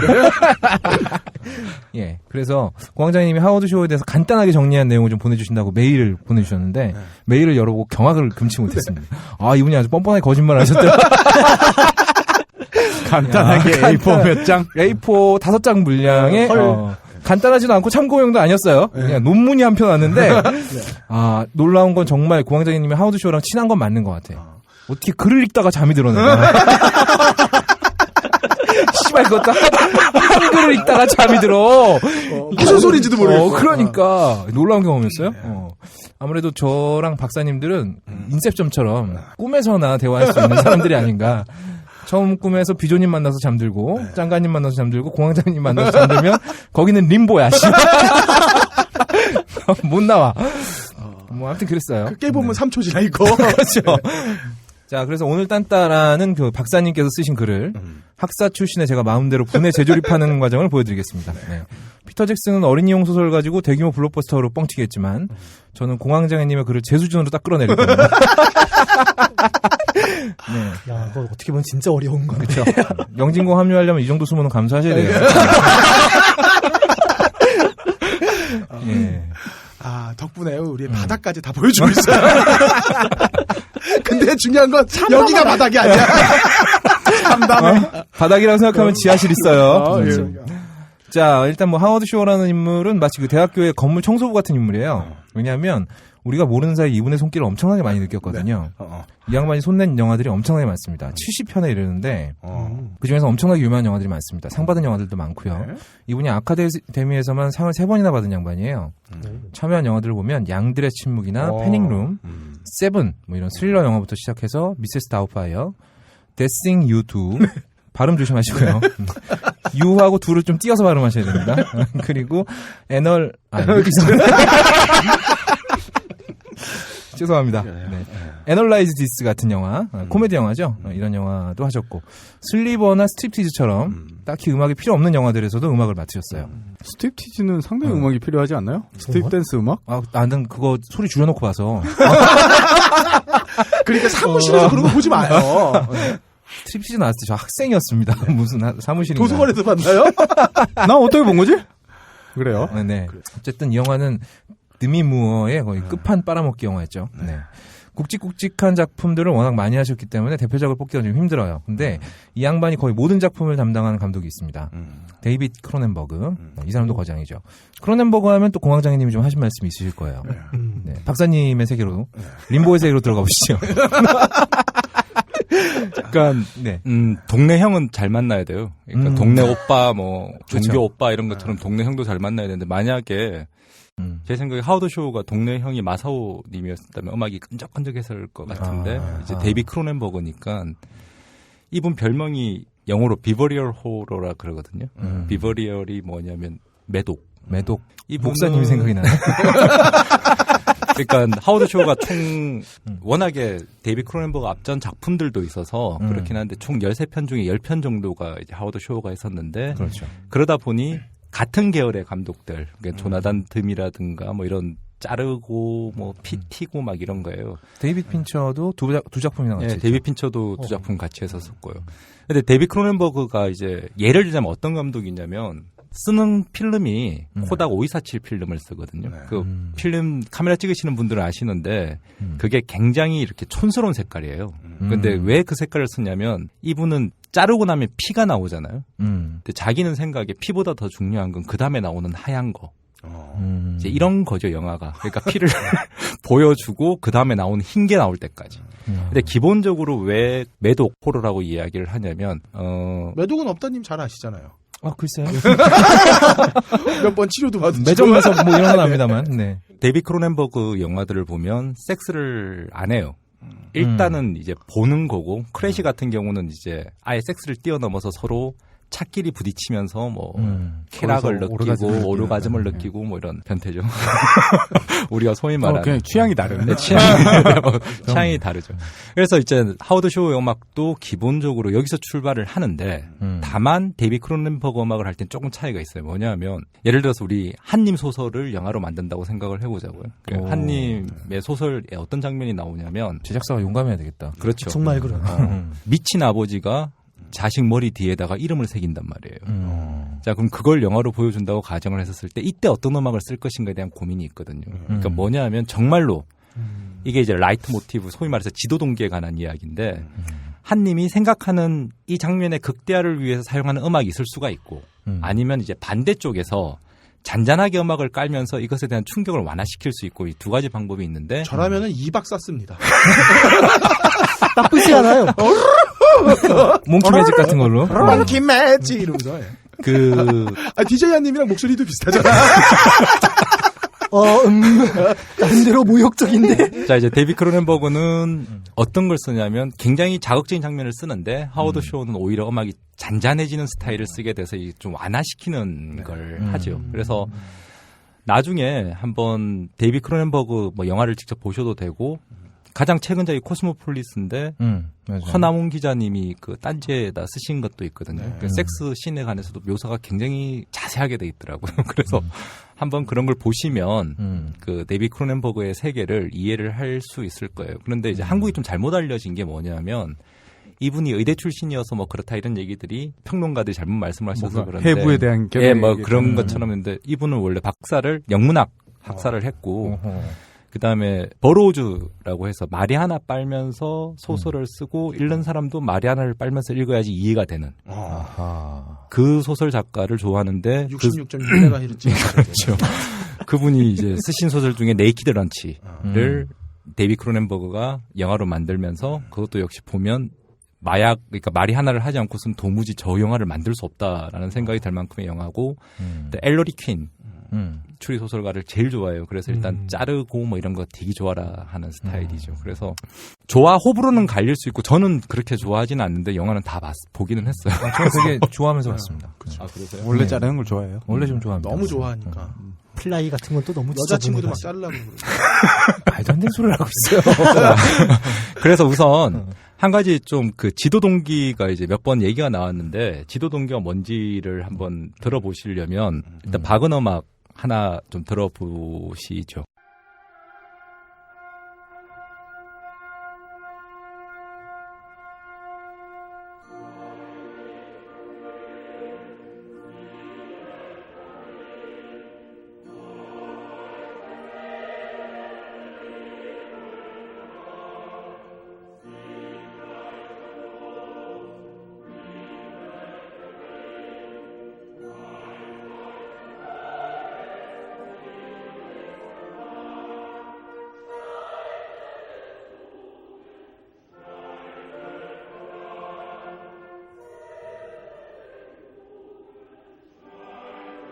굉장히 익숙한 음악이네요.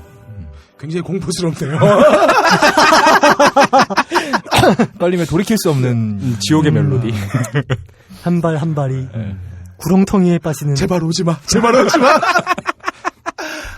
물론 저는 제 와이프를 가장 사랑합니다. 아, 행복하다. 어른하시겠습니까? 반어적으로 얘기한 거죠, 제가. 이게. 네, 왜요? 아니, 넘어가요. 그만 편집 안 되나, 우리? 자, 이게 로엔그린이라는 오페라에 나오는 건데, 사실은 로엔그린이 굉장히 큰 의미가 있어요. 뭐냐면, 이 로엔그린이 성배의 기사인데, 결혼을 하기 전에, 이제 아내한테 약속 한 가지를 해달라 그래. 자기 이름을 묻지 말라 그래요. 근데 첫날 밤에 아내가 그걸 참지 못하고, 너 이름 뭐니? 라고 묻는 순간에 도망을 가요. 이름이 되게 쪽팔린 이름이었어요. 아니요. 뭐, 그럴 수도 있고. 김대팔이나 뭐.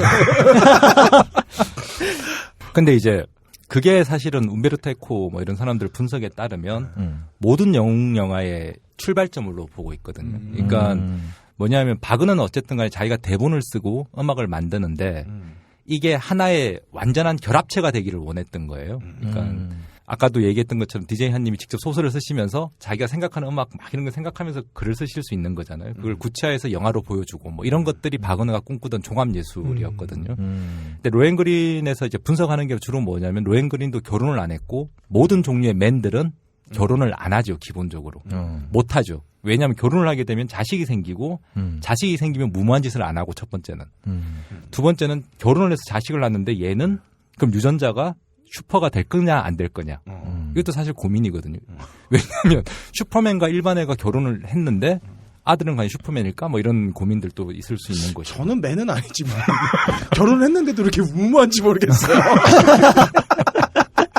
원래 최근에 그 틀을 깬 게 슈퍼맨 리턴즈네요. 그렇죠. 그렇죠. 그것도 그렇고 예전에 왜 만화에 중에 인크레더블 아닌가? 하여튼간 그 가족 전체가 했던 게 있고 또 한 가지는 이제 바이오 용사. 예, 모든 그 스파이들은 다 가족이었거든요. 그러니까 유일하게 제 기억에 이제 스파이가 가족이 있는 게 트루라이저. 그러니까 진짜 거짓말이 되는 거죠. 그리고 스파이 키드도 있습니다. 아, 그래요? 맞네, 스파이 키즈도 있네. 이제 어쨌든 그런 원형들이 다 이제 바그너에서 출발했다고 보는 거죠. 그래서 아까 들으셨던 곡을 딱 듣는 순간엔 사람들이 이제 결혼식 장면을 스스럼 없이 생각하게 만들고 이런 것들이 이제 지도 동기로서의 테마 역할을 하게 된다는 거죠. 예. 뭐 일단 이렇게까지 길어질 줄 몰랐습니다. 아, 농담이고요. 아주, 네. 제가 왜 잠들었는지 아시겠죠? 예, 이걸 글로 읽는다고 생각해보세요. 뭐 그래요. 예, 농담입니다. 하워드 쇼어가 음악을 구성하는 특징은 크게 두 가지로 나눠서 볼 수 있습니다. 하나는 기존의 클래식 음악을 배치하는 방식이고, 다른 하나는 오리지널 스코어를 만드는 방식인데, 하워드 쇼어가 영화에서 음악을 활용하는 방식은 19세기 낭만주의 작곡가의 방식을 따르고 있다고 하시는데, 지금 여기서 얘기하신 게 바로 이 부분이고요. 네. 네, 뭐 그렇답니다. 예. 자, 하우드 쇼어의 방식은 간단하게 얘기하면 음악을 통해서 영상 효과를 극대화시키는 방식입니다. 음악을 통해서 영상에다 밑줄 쫙쫙 그어주는 거죠. 여기야, 여기. 제가 스코어들을 듣다가 자꾸 잠이 든 이유가 이거예요. 뭔가 영상하고 어울러져야 할 것 같은 곡들을 자꾸 음악만으로 들으니까 뭔가 심심하고 밍밍한 거죠. 그래서 음악이 별도로 존재하지 못하고 짝꿍으로만 존재하는 겁니다. 마치 그 야동을 소리로만 듣는 것처럼. 근데 야동 소리로만 들어도 괜찮아. 그게 많이 굶주리면 그래요. 그 동일한 패턴을 영상을 많이 봤기 때문에 상상을 하시기 때문에. 아니, 이미 조장돼 있는 게 많거든. 이건 스코어만 듣고는 상상을 할 수가 없는 여러분들 거지. 생각해보세요. 가족이 있어요, 집에. 네. 회사엔 직원들이 있고. 쉽게 볼 수 없어요. 이거 되게 슬픈 얘기인데, 그래요. 껄림이. 그런데 그럼 어디서 들어요? 아니, 저 껄림이 승합차를 사신 게 꼭 캠핑만을 위해서는 아니에요. 네, 예. 일단 다리가 뻗어져야 되니까. 네, 그렇죠? 그래요. 네. 야. 예. 갑자기 내 차가 더러워졌어. 박은호까지 들어오시는 것 같아. 자. 이름도 박은호가 뭐야?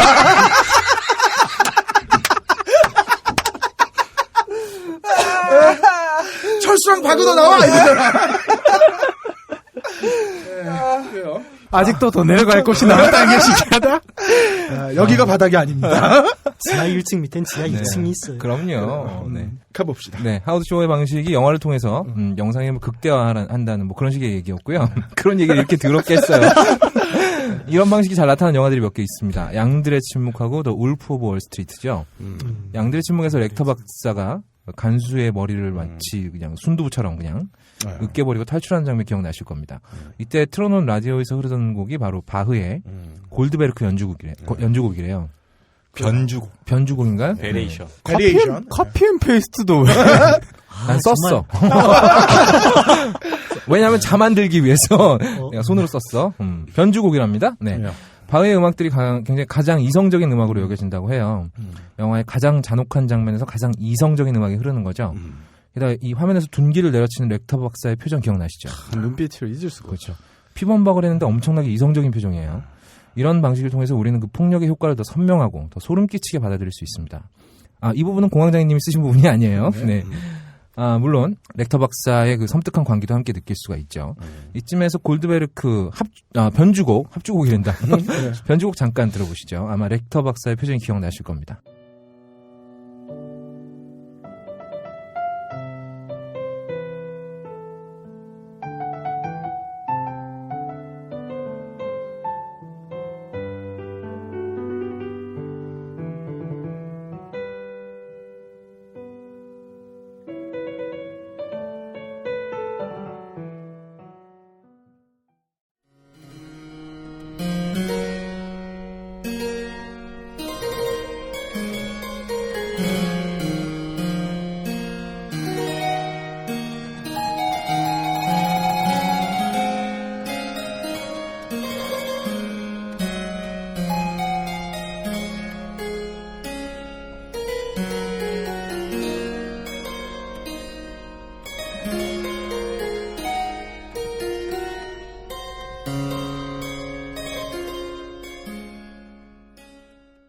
오래전에 봐서 그런가 기억이 안 나.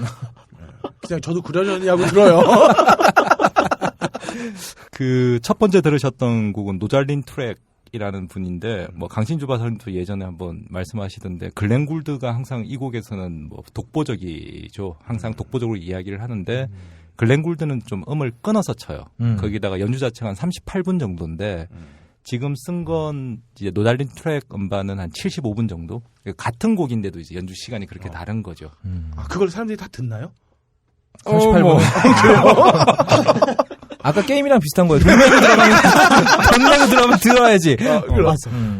그런데 이제 이게 38분이 맞냐, 75분이 맞냐. 예를 들어서 악보를 있는 그대로 쳐야 되냐, 아니면 자기 해석이 필요하냐, 뭐 이런 건 굉장히 뭐 입장이 다 다를 수밖에 없는데. 전 두 번째 입장에 동조합니다. 악보를 있는 그대로 쳐야 된다고 생각하는 사람의 극한이 가게 되면, 그럼 바하 시대 때 악기로 쳐야 되는 거 아니냐. 그래서 그 두 번째가 이제 아까 하프시코드로 들으셨는데 이게 이제 어떤 의미가 있냐면 처음에 렉터 박사가 이제 십자가를 걸잖아요. 네. 그 경찰관을 죽인 그렇죠. 다음에 그다음에 인육을 막 씹고 이럴 때는 굉장히 천천히 느린 곡인데 뒤에 곡은 어디 쓰였냐면 설국열차에서 어. 이제 똑같은 이런 골드베르크 베레이션을 챔발로 연주를 썼고, 근데 기억하실지 모르겠는데 비포 선라이즈 영화에 보면 아, 맞다. 끝에 그렇다. 이제 둘이서 피아노 소리, 그러니까 챔발로 소리가 들리는데 춤을 추는 장면이 맞아요. 있어요. 마지막에. 지금 없다는 리액션 확실히 기억나고 얘기하는 거예요? 그럼요. 아니야, 영혼이 없었어. 어쨌든 중요한 건 뭐냐면 이게 영화 소화기에서 똑같은 음악이라도 예를 들어서 어떻게 배치하고 어떤 악기를 쓰느냐에 따라서 굉장히 효과가 달라진다는 거죠. 예를 들어 비포 선라이즈 같은 경우에서 들으면 이게 마치 그 유럽의 고도시를 다니면서 예전 추억들이라든가 이런 것들이 같이 접어들 수 있는 거고, 렉터 박사 때 쓰는 것을 보면 정말로 그 사람을 쳐 죽이고 고기를 씹어 먹는데 음악은 굉장히 잔잔하게 이런 식으로, 그러니까 음악이라고 하는 그 배치의 효과들이 굉장히 다를 수 있다라는 거죠. 참고적으로 이제 로잘린 트랙이 천 것처럼 이렇게 피아노를 쫙 연결시켜서 쓰는 느낌에서는 끌림 알아두시면 레가토라 그러는 거고, 네. 끊어치면 스타카토예요. 스타카토 알죠? 소주는 네. 스타카토. 그러니까 스타카토는 끊어서 치는 거고. 그래서 사모님하고 좋은 데 가서 식사하실 때 이렇게 음악이 부드럽게 좀 연결된다 싶으면 아우 레가토가 멋진 걸 이렇게 얘기를 하시는 거기서는 소주 드시면 안 되고 와인 드세요. 끊어치면 이건 스타카토를 너무 강조한 것 같은데 뭐 이렇게. 걸림이 그렇게까지 하실 일이 있을까 싶네요. 제가 예전에 한번 쓴 글에 그런 얘기가 있었어요. 어렸을 때는 어떻게든 이제 여자를 꼬시려고. 그렇죠. 소주는 스타카토로 마신다고. 딱딱 끊어가지고, 한 잔에 완샷. 그렇게 해서 이제 빨리 취하게 만들었는데, 나이를 먹고 보니까, 우리 집사람이 샤워하러 들어가면 내가 컵에다가 소주를 다 마시고, 스타카토로 딱 마시고 잡아버려. 저도 뭐 여자한테 인기 좀 있어 보려고 영화 페인도 하고 뭐 음악도 이것저것 듣고 그랬는데 결론은 얼굴이더라고요. 자, 이렇게 반대되는 정서를 강조함으로써 그 장면에 힘을 실어주는 방식이 있다면 울프 오브 월스트리트 같은 영화에서는 그냥 그 장면에 딱 어울리는 곡을 붙이는 방식도 썼습니다. 등장인물들이 약을 이빠이 빨고 취해 있는 장면에서 깔리는 곡의 제목이 나를 깨우는 자 그 누구인가 라는 노래죠.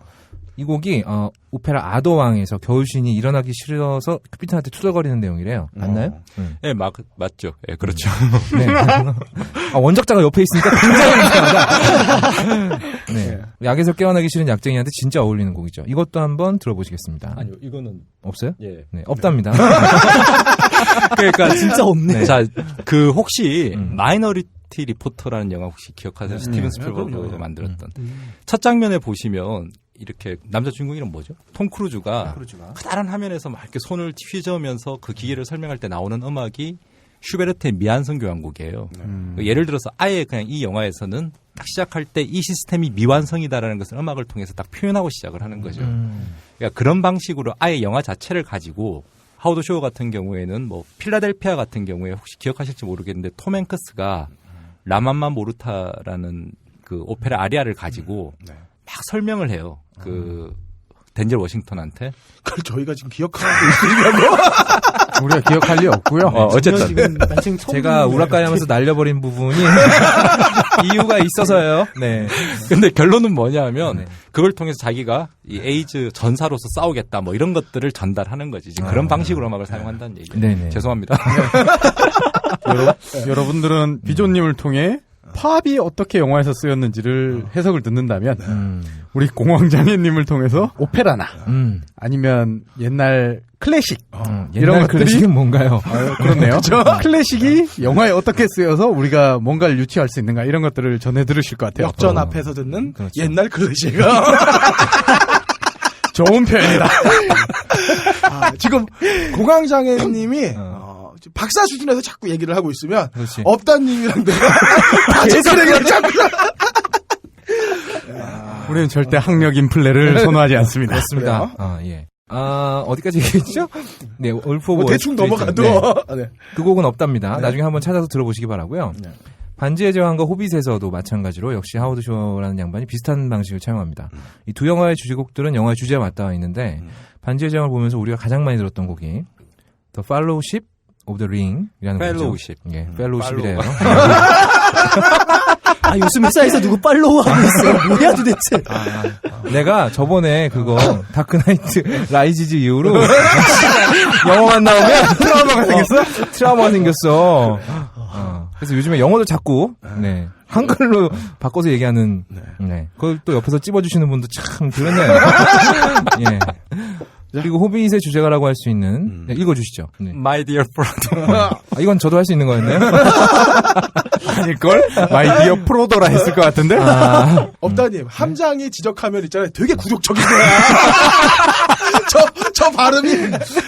지적하면 진짜 굴욕적이야. 괜찮아. 나는 저분이 저걸 나한테 지적한다고 생각하지 않아요. 예. 어쨌든 이 곡들은 전체적으로 소박한 느낌으로 시작을 해요. 시작하면서 악기들이 추가되면서 곡의 스케일이 점차 커집니다. 반지의 제왕도 그렇고 호빗도 그랬고 처음에는 작은 호빗 동네에서 시작한 모험이 이제 감당할 수 없게 커져버리잖아요. 그래요. 그런 느낌도 전해주고 이 양반이 또 같은 시리즈라고 반지의 제왕에서 썼던 곡들을 좀 네, 우라카이에서 비스무리하게 좀 쓰는 경향이 있어요. 근데 뭐 자기가 자기 작품 그렇게 하겠다는데 누가 뭐라 그렇죠. 하겠습니까? 뭐 저처럼 위키백과 베끼는 것도 아니고. 위키는 공공재예요. 그러니까요. 좋다, 자기 디스. 셀프 디스. 셀프 디스. 근데 요즘 변명을 하고 넘어가야 돼요. 제가 위키백과에서 리그베다 위키에서 리그베다 위키를 굉장히 평소에 자주 사용을 하는데 이게 저도 모르게 그때 읽었던 개그들이 튀어나와요. 특히 내가 웃겨야 되는 부분에서 못 웃기잖아. 그럼 이거라도 쓰는 거지. 그래서 그런 점이 좀 있어요. 그러니까 이게 뭐 머릿속에 들어있던 내용이 튀어나온 거지. 이거 제가 뭐 계획적으로 카피를 한 건 아니다. 어쨌든 리그베다 위키는 공공재입니다. 네, 누구나 사용할 수 있는 거예요. 형식만 그런 게 아니라 멜로디도 그래요. 이 부분은 저하고 공황장애님의 의견이 일치한 아주 흔치 않은 부분인데 평화롭고 부드럽게 흘러가는 듯한 멜로디가 어딘가 뭔가 이상하고 일반적이지 않은 화음이 하나씩 끼어 있어요.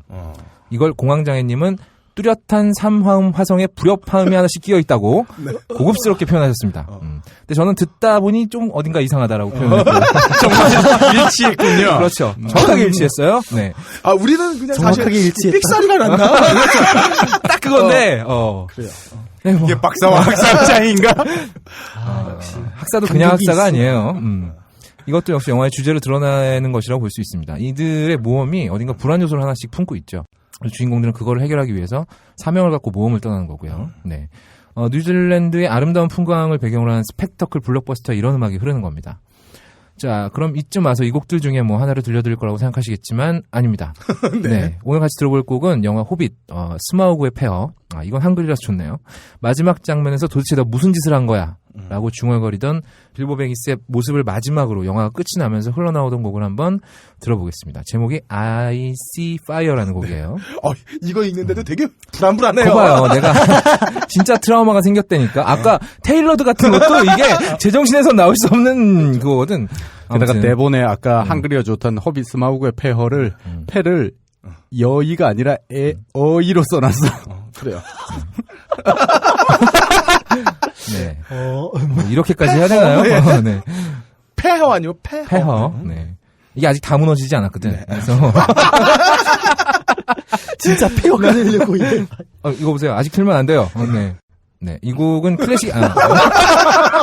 잠깐만. 이제 아이시파이어는 아이시파이어 이게 아니야. 네, 이건 없어 제가 보내드릴 거예요. 네. 이 곡이 아니에요. 네. 이제 엔지니어까지 바닥으로 가네.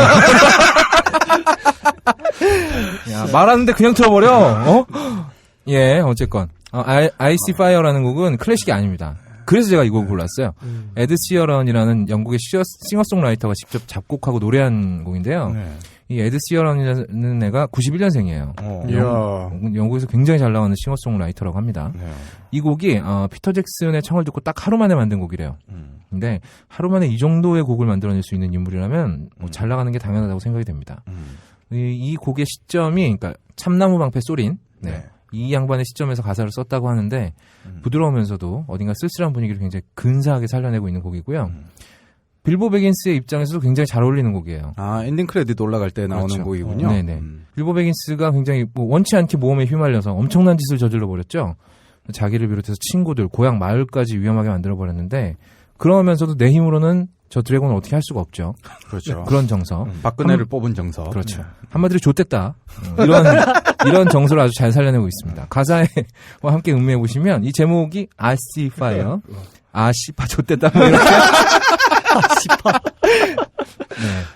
이 노래를 자꾸 듣다 보면 아씨파가 계속 들려요. 아직 우리 바닥은 아니에요. 이거 뭐 간단한 언어 유희 정도였고요. 네. 자, 아시파요. 들어보시겠습니다. Desolation comes upon the sky. Now I see fire inside the mountain. I see fire burning the trees, and I see fire hollow in soul. I see fire.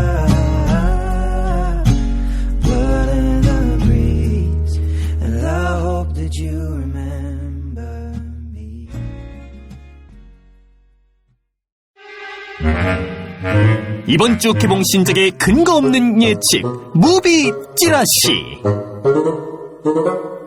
네, 바닥에 안 보이는 딴지 영진공 무비 찌라시 시간입니다. 함장님. 무적갱으로 계속 내려가고 있는데. 이러다 용이라도 한 마리 튀어나올 것 같아요. 한번 파보죠. 네. 자, 12월 첫째 주 무비 찌라시. 지난주 소개해드린 영화 중에 꾸빼 씨는 이 상영 횟수가 적어서 거의 저녁 때 영화를 봐야 되는데 제가 찾아보진 못했어요. 게다가 어느 분이 글을 올려두셨는데 이 꾸빼라는 이름이 안 나온다면서요? 네, 안 나온대요. 네. 한국의 소설이 꾸빼가 더 유명하니까 이렇게 그렇죠. 했다고 그러더라고요. 프랑스에서 만들었는데 감독이 영국 감독이어서 그래서 영국 이름으로 헥터로 넣어서 했다고. 그래도 저는 꾸빼라는 거를 모르겠는데 왜 영어 제목으로 사용했는지 모르겠어요. 어쨌든. 그리고 고양이 사무라이는 CGV는 상영을 안 하더라고요. 왜일까요? 메가박스만 하나요, 그럼? 롯데시네마만 하더라고요. 일본과 롯데가 뭔가 관계가 있냐고 저한테 물어보시는 사람이 많은데 잘 모르겠고요. 네. 알아도 얘기 안 하겠죠. 자, 이번 주 개봉작 중에 소개해드릴 영화는 3편밖에 안 돼요. 개봉이 참 적습니다. 첫 번째 영화 엑소더스. 드디어 개봉하는구나. 원제는 엑소더스 Gods and Kings. 뭐 시드마이어의 문명 5 소제목 같은데. 잠깐만요. Gods and Kings인데 킹즈를 KINS라고 적어주셨네요. 맞아요. 오타예요. 킨사이다. 킨사이다인가요? 아니 네. 그 얘기하면 좀 만회될 것 같아요. 이거 안 돼? 안 돼. 이거 안 되는 거야? 아직도 없다님의 바닥을 못 봤어요. 아직 남았어요. 바닥이 안 보이는 남자 거의 없답니다. 감독은 리들리 스캇입니다. 뭐 말이 필요 없죠. 잠깐만. 바닥이 안 보이는 남자가 아니라 거기가 바닥이었는데 아닌 남자지. 다음 주에 클레멘트.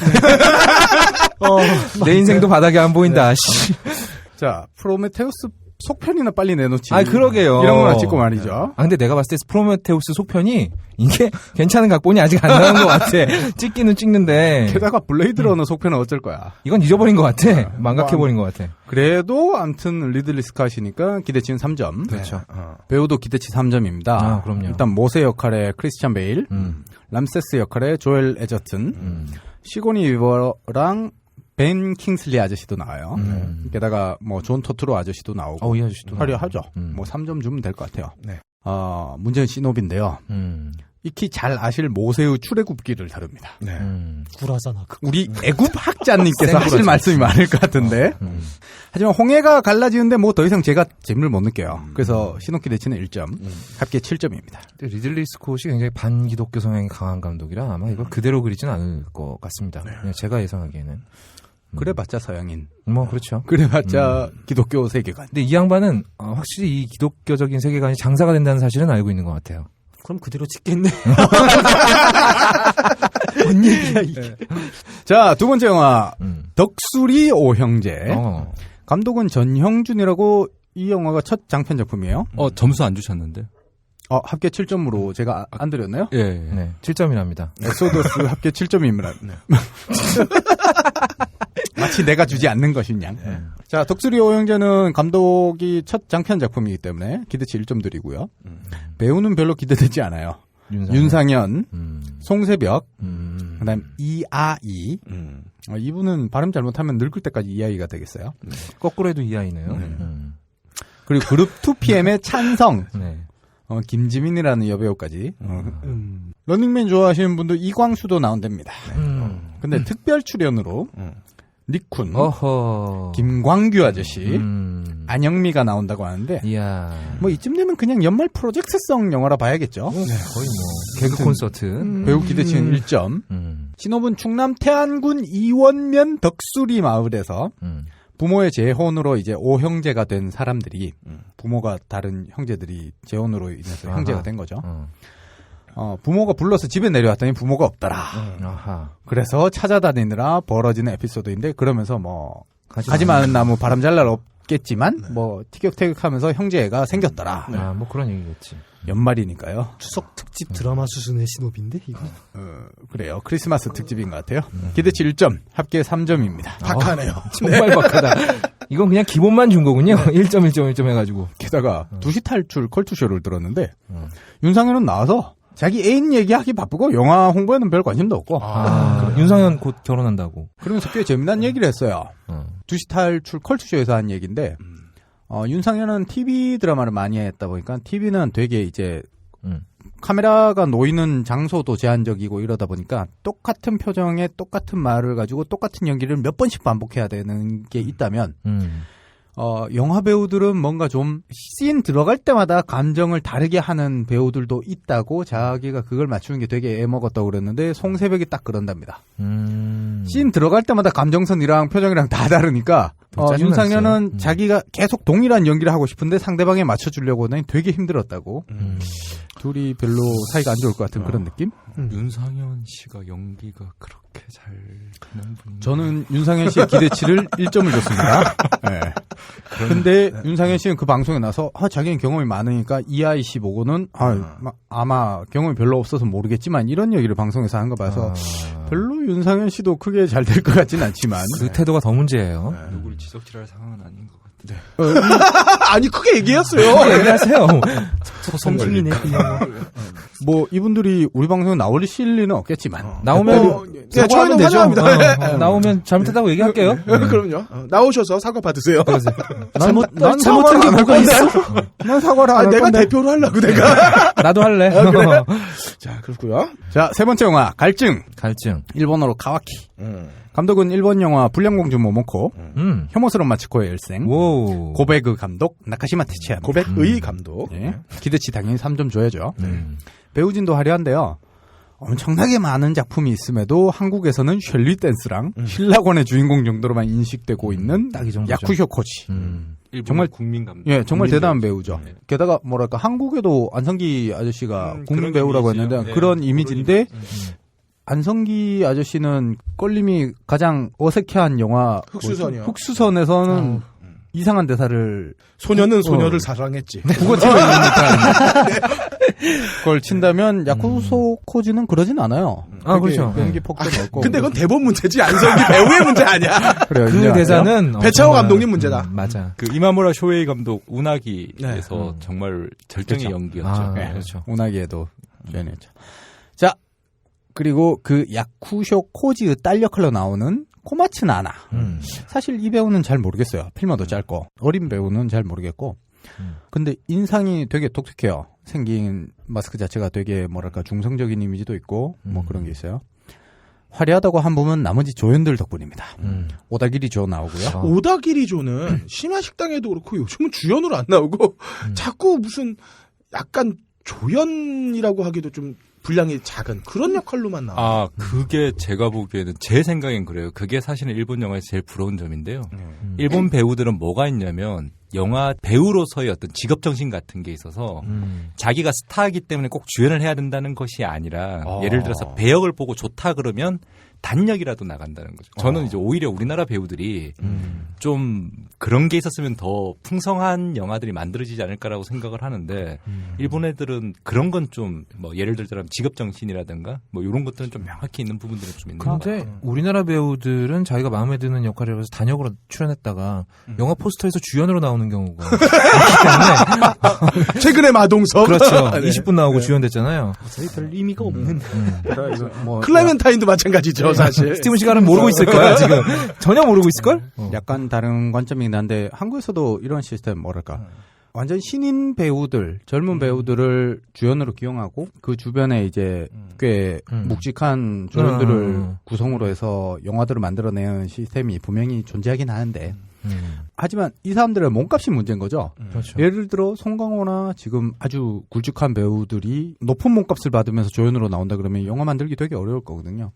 근데 영화계 발전을 위해서 가끔 이런 것이 이제 활성화되고 된다면 그러면서 다작이 만들어지고 층이 두터진다면 괜찮지 않을까라고 생각은 해보고. 글쎄 뭐 그것도 결국은 자본주의 사회에서 돈을 무시하고 뭐 노력봉사를 강요하는 그런 걸 수도 있는데 그거는 어떤 의미로는 또 말이 안 되는 위험한 얘기일 수도 있네요. 제가 그러니까 나카시마 테츠야 감독 자체가 지금 일본에서 가장 각광받고 가장 이제 뭐 어쨌든 영화에 대해서 가장 기대들이 크고 뭐 이러다 보니까 좀 많은 사람들이 좀 참여하고 싶어하고 그런 게 있죠. 그러니까 저 우리 김기덕 감독이 영화 만든다 그러면 다들 손 서서 하는 약간 표현 아니지 뉘앙스는 많이 박찬욱 다르구나. 감독 오히려 박찬욱 감독이 맞겠군요. 안 그래도 지금 이 영화도 뭐 올드보이랑 많이 비견되고 뭐 이러니까 영화 스타일 자체도 그렇고. 네, 그건 시노업 가서 한 번 더 언급하기로 하고요. 네, 배우 또 있어요. 혐오스러운 마츠코 일생의 주연 마츠코 역할을 했던 나카타니 미키. 그다음에 일본 대표 요즘 남자 배우죠. 치마부키 사토시까지 정말 화려하고도 화려하거든요. 기대치 3점. 이게 방금 전에 얘기하셨지만 올드보이 같은 느낌이란 게 뭐냐면 소설 원작으로 실종된 딸의 행방을 쫓는 전직 형사 출신의 이 야쿠쇼 코지가 딸과 관계된 세상을 알아가면서 엄청난 사건에 휘말리게 된다는 얘기예요. 올드보이가 왜 딱 튀어나왔는데 결국엔 자기 딸과 그렇죠. 이제 찾아가게 되는 부분인데 이런 부분도 있지만 최근에 우리가 일본 영화 가지고 한국에서 리메이크한 자기 딸을 성폭행한 남자애들 방황하는 칼날 자체가 일본 원작 소설 가지고 그렇죠. 히가시노 게이고 소설을 가지고 만들었던 것처럼 결국엔 이 영화도 자기 딸과 관련된 거를 남자가 찾아가는 그 시선이 있거든요. 그래서 신업에 대해서는 기대치가 되게 높습니다. 근데 우선 딸의 과거가 뭔가 그걸 찾아가면서 생기는 것들이 아버지가 있겠죠. 기대했던 거랑은 굉장히 다른. 근데 사실 부모 입장에서는 이게 되게 불편한 게 내 자식이 내가 모르는 이면이 있다라는 거는 사실 되게 큰 공포예요. 근데 테츠야 감독 영화를 보시면 혐오스러운 마츠코 일생도 그랬고 지금도 저는 그 영화만 생각하면 그 여배우 난데 하던 그 특유의 영향이 생각이 나는데 영화를 굉장히 예쁘게 찍어요. 그래서 내용을 들으면 굉장히 부담스러우신데 직접 가서 보시면 굉장히 예쁜 영화처럼 나오기 때문에 그 리듬감도 좋고. 하지만 갈증이 예쁜 영화에 그렇잖아요. 네. 뭐 어쨌든 신혼기대치 3점 합계 9점으로 아이고야 이번 주 1위입니다. 너무 후한데. 네. 자, 엑소더스를 IMAX에서 봐야 하나 고민하신 분들 아직도 IMAX에는 인터스텔라가 걸려 있지만 인터스텔라 계약이 내일까지 그러니까 우리 녹음하는 시점 12월 2일까지래요. 그래서 엑소더스를 IMAX로 보실 수 있을 것 같고요. 뭐 그래도 저는 갈증을 보겠습니다. 네. 저도 갈증 보겠습니다. 전 엑소더스 생각하면 좀 가슴이 뛰어서. 워낙에 제가 리들리 스콧을 좋아해서 저는 프로메테우스 속편 나올 때까지 리들리 스콧 불매하겠습니다. 이 인간이 맨날 던져놓고 속편을 안 만들어요. 로빈후드 속편은 어떻게 할 거냐고 지금. 로빈후드 만드는 걸 기대해요?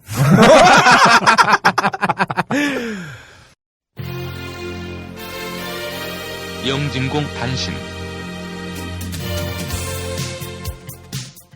단신입니다. 예, 서울 아트시네마에서는 2014년 12월 3일부터 12월 17일까지 2014 베니스 인 서울을 개최한답니다.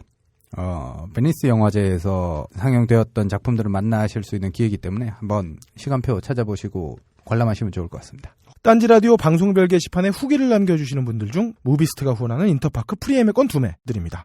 더불어서 연말 이벤트로 북21이 후원하는 소설 박스트롤 2권, 푸른숲 출판사가 후원하는 인터뷰 에세이 데뷔의 순간 2권, 원작 소설 나를 찾아줘 2권을 총 6분께 드리도록 하겠습니다. 매주입니다. 많은 참여 바랍니다.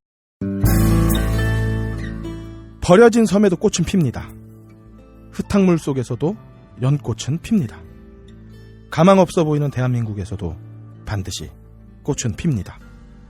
녹음 박세롬이, 효과 고승수, 제작 딴지일보, 진행의 그럴거리였습니다. 다음 주에는 클레멘타인과 함께 다 같이 아빠 일어나를 외쳐보겠습니다.